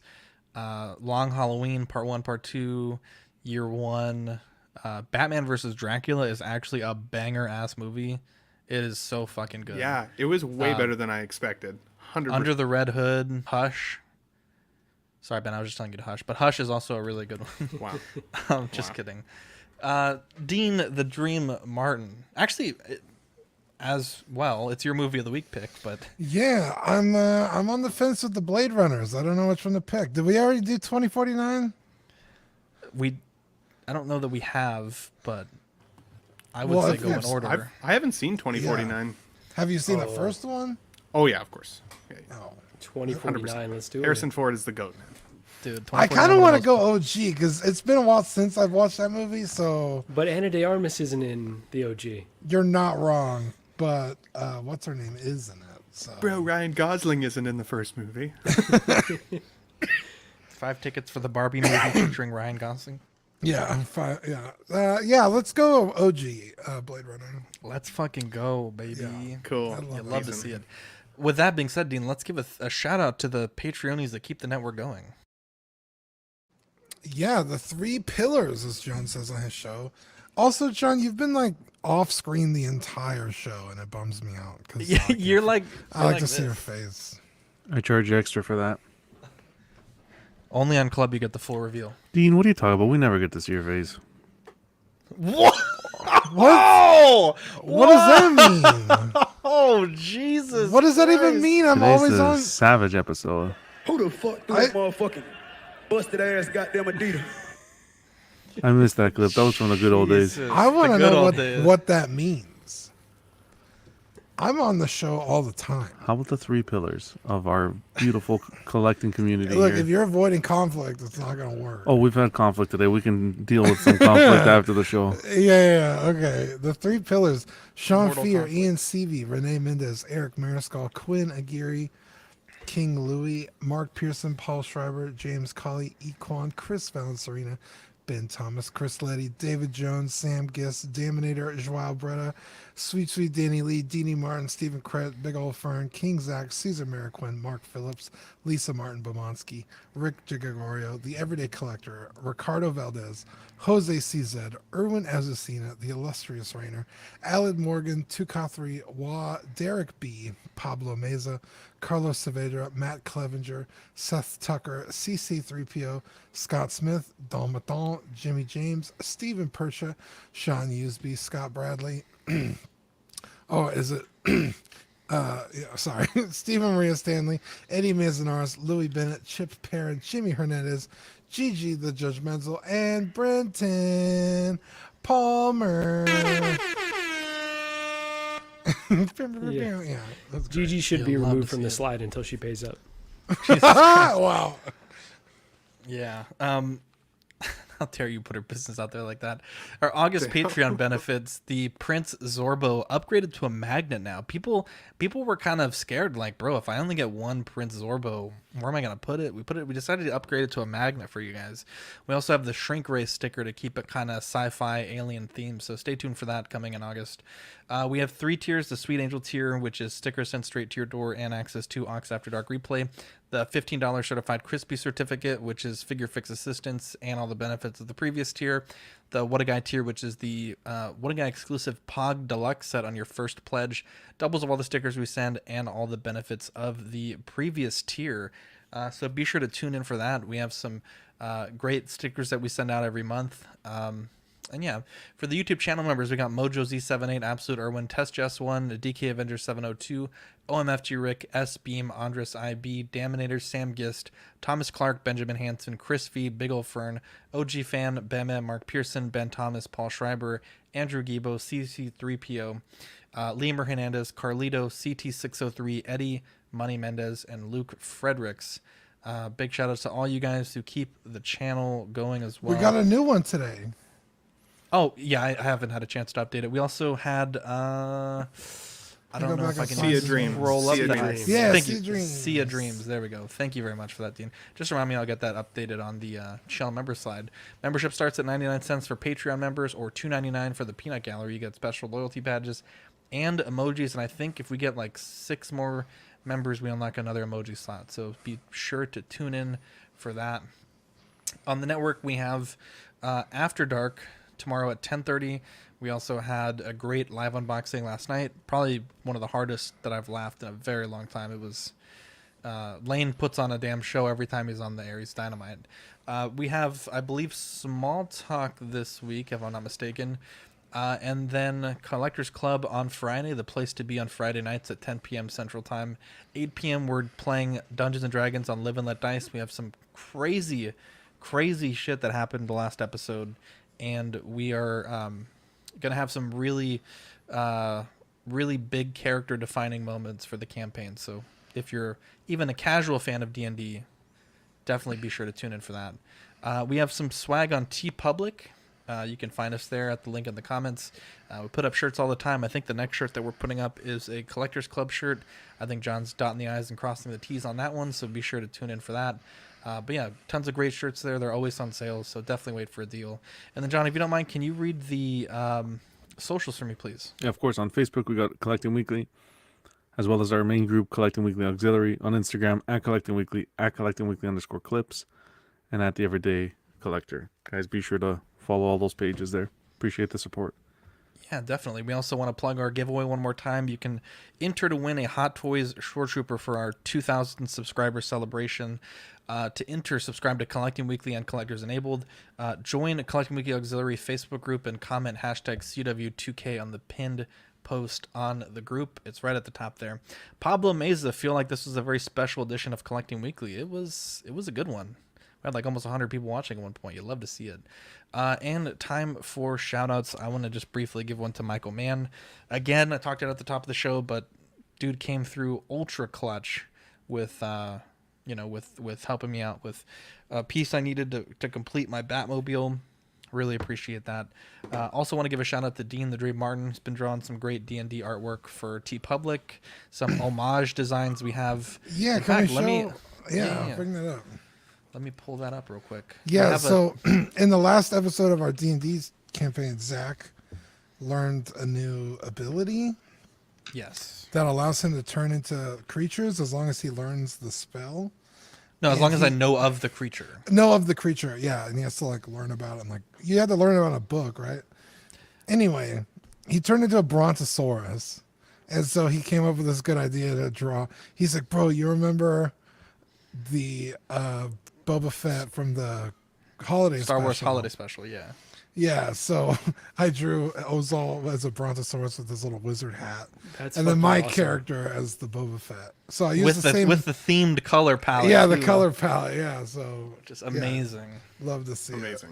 it. It was really fun to draw. It's amazing. And I think the next one that he's working on, which I did give him permission for what it's worth during the show, but it's the Hobbit #1 cover by David Wenzel of Gandalf with Bilbo. And it's going to be Ozol with, if you want to pull that up.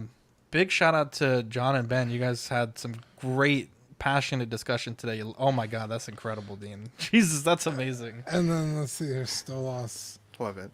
Where's Stolas? Oh my God, that's beautiful. Why can't I see Stolas? Yeah, we'll get that up here in a second. But yeah, John and Ben, you guys had some great. Oh, there you go. Some great, passionate discussion today. Obviously, we definitely have that here at Collecting Weekly. So, really, really great takes on everything, and especially John bringing your personal experience of kind of where you're at with collecting. The transitioning that you're going through. Definitely adds a lot to the panel. Shout out to Marco and Gigi also. I know Gigi had to step out earlier, but sweet Gigi. Proud of her. Anyone else have any shout outs they want to give? So I do. Two quick things. I know there was a few people in the panel at the in the chat at the beginning of the show that were hoping for some Star Trek news on today's show. Apologize we didn't bring any Star Trek news to this one. Some of the main Star Trek news that we saw this week. So shout out to Nichelle Nichols, who played Uhura in the original Star Trek series. She passed away this week. She was an amazing actress and a really good person, it would seem. So definitely sad for the Star Trek community to see her gone, as well as David 100%. Warner, who played a couple of different characters, but most notably a Cardassian character who tortures Picard, as well as Chancellor Gorkon in one of the films, Undiscovered Country. Also an amazing actor. You guys may recognize him from Teenage Mutant Ninja Turtles 2. He was the guy, the scientist in charge of the ooze. And so awesome two actors that we lost as part of the Star Trek community this week. So definitely shout out to those folks and their families. Rest in peace to those guys. 100%. Well, the Kardashians are still on TV torturing us all. So Wow. Gul Madrid was the character name. I couldn't remember it, but yeah. Yeah, the Star Trek news, like there was some stuff that was kind of, it's so hard to do news, right? Because it's like, you know, if we're friends with a product creator on Facebook, like is that technically like fair game news? Like it's hard. So there was some stuff on non-Jim's page, as you know, a lot of people want us to talk about, and we just had so much Hot Toys news this week that I just didn't really know if it was appropriate to mention it because it's not technically an official statement. It's hard. It's hard. Ben, or sorry, Marco, do you have any shout outs you want to give, or John? I will just really quickly say shout out to Eddie Money Mendez. His brother was selling a Daredevil figure, and so he hooked me up with a nice little price and shipped it out right away. So happy to add that one right before he shows up in all these other properties. There you go. Shout out to Lane for coming on yesterday and doing the unboxing. Appreciate you, brother. Lane the Legend, bro. That's his new nickname. That guy is amazing. Yeah, we also have a giveaway, 2 giveaways actually, for 2 of our programs. John on live unboxing, once we hit 2,000 subscribers, is going to give away a DLX Optimus, which was given to us by Lane the Legend. So big shout out to Lane. And then for Small Talk, when we hit 2,000 subscribers, or 2,100 subscribers, or on their 75th episode, whichever comes first, they're going to be giving away a Hammond Collection Rex. So if you want to enter to win that, there's a video on our YouTube channel. You just comment your favorite dinosaur figure, and you're entered to win. So not a lot of entries there so far, so it may be kind of a dud giveaway, but you know, we'll hopefully try to get some excitement going there. But I think that's all I have for you guys tonight. If anyone else has anything they want to shout out, let me know. And if not, I'm Zach. I'm Dean. I'm John. I'm Marco. And I'm Ben. We'll catch you on the next episode. Bye.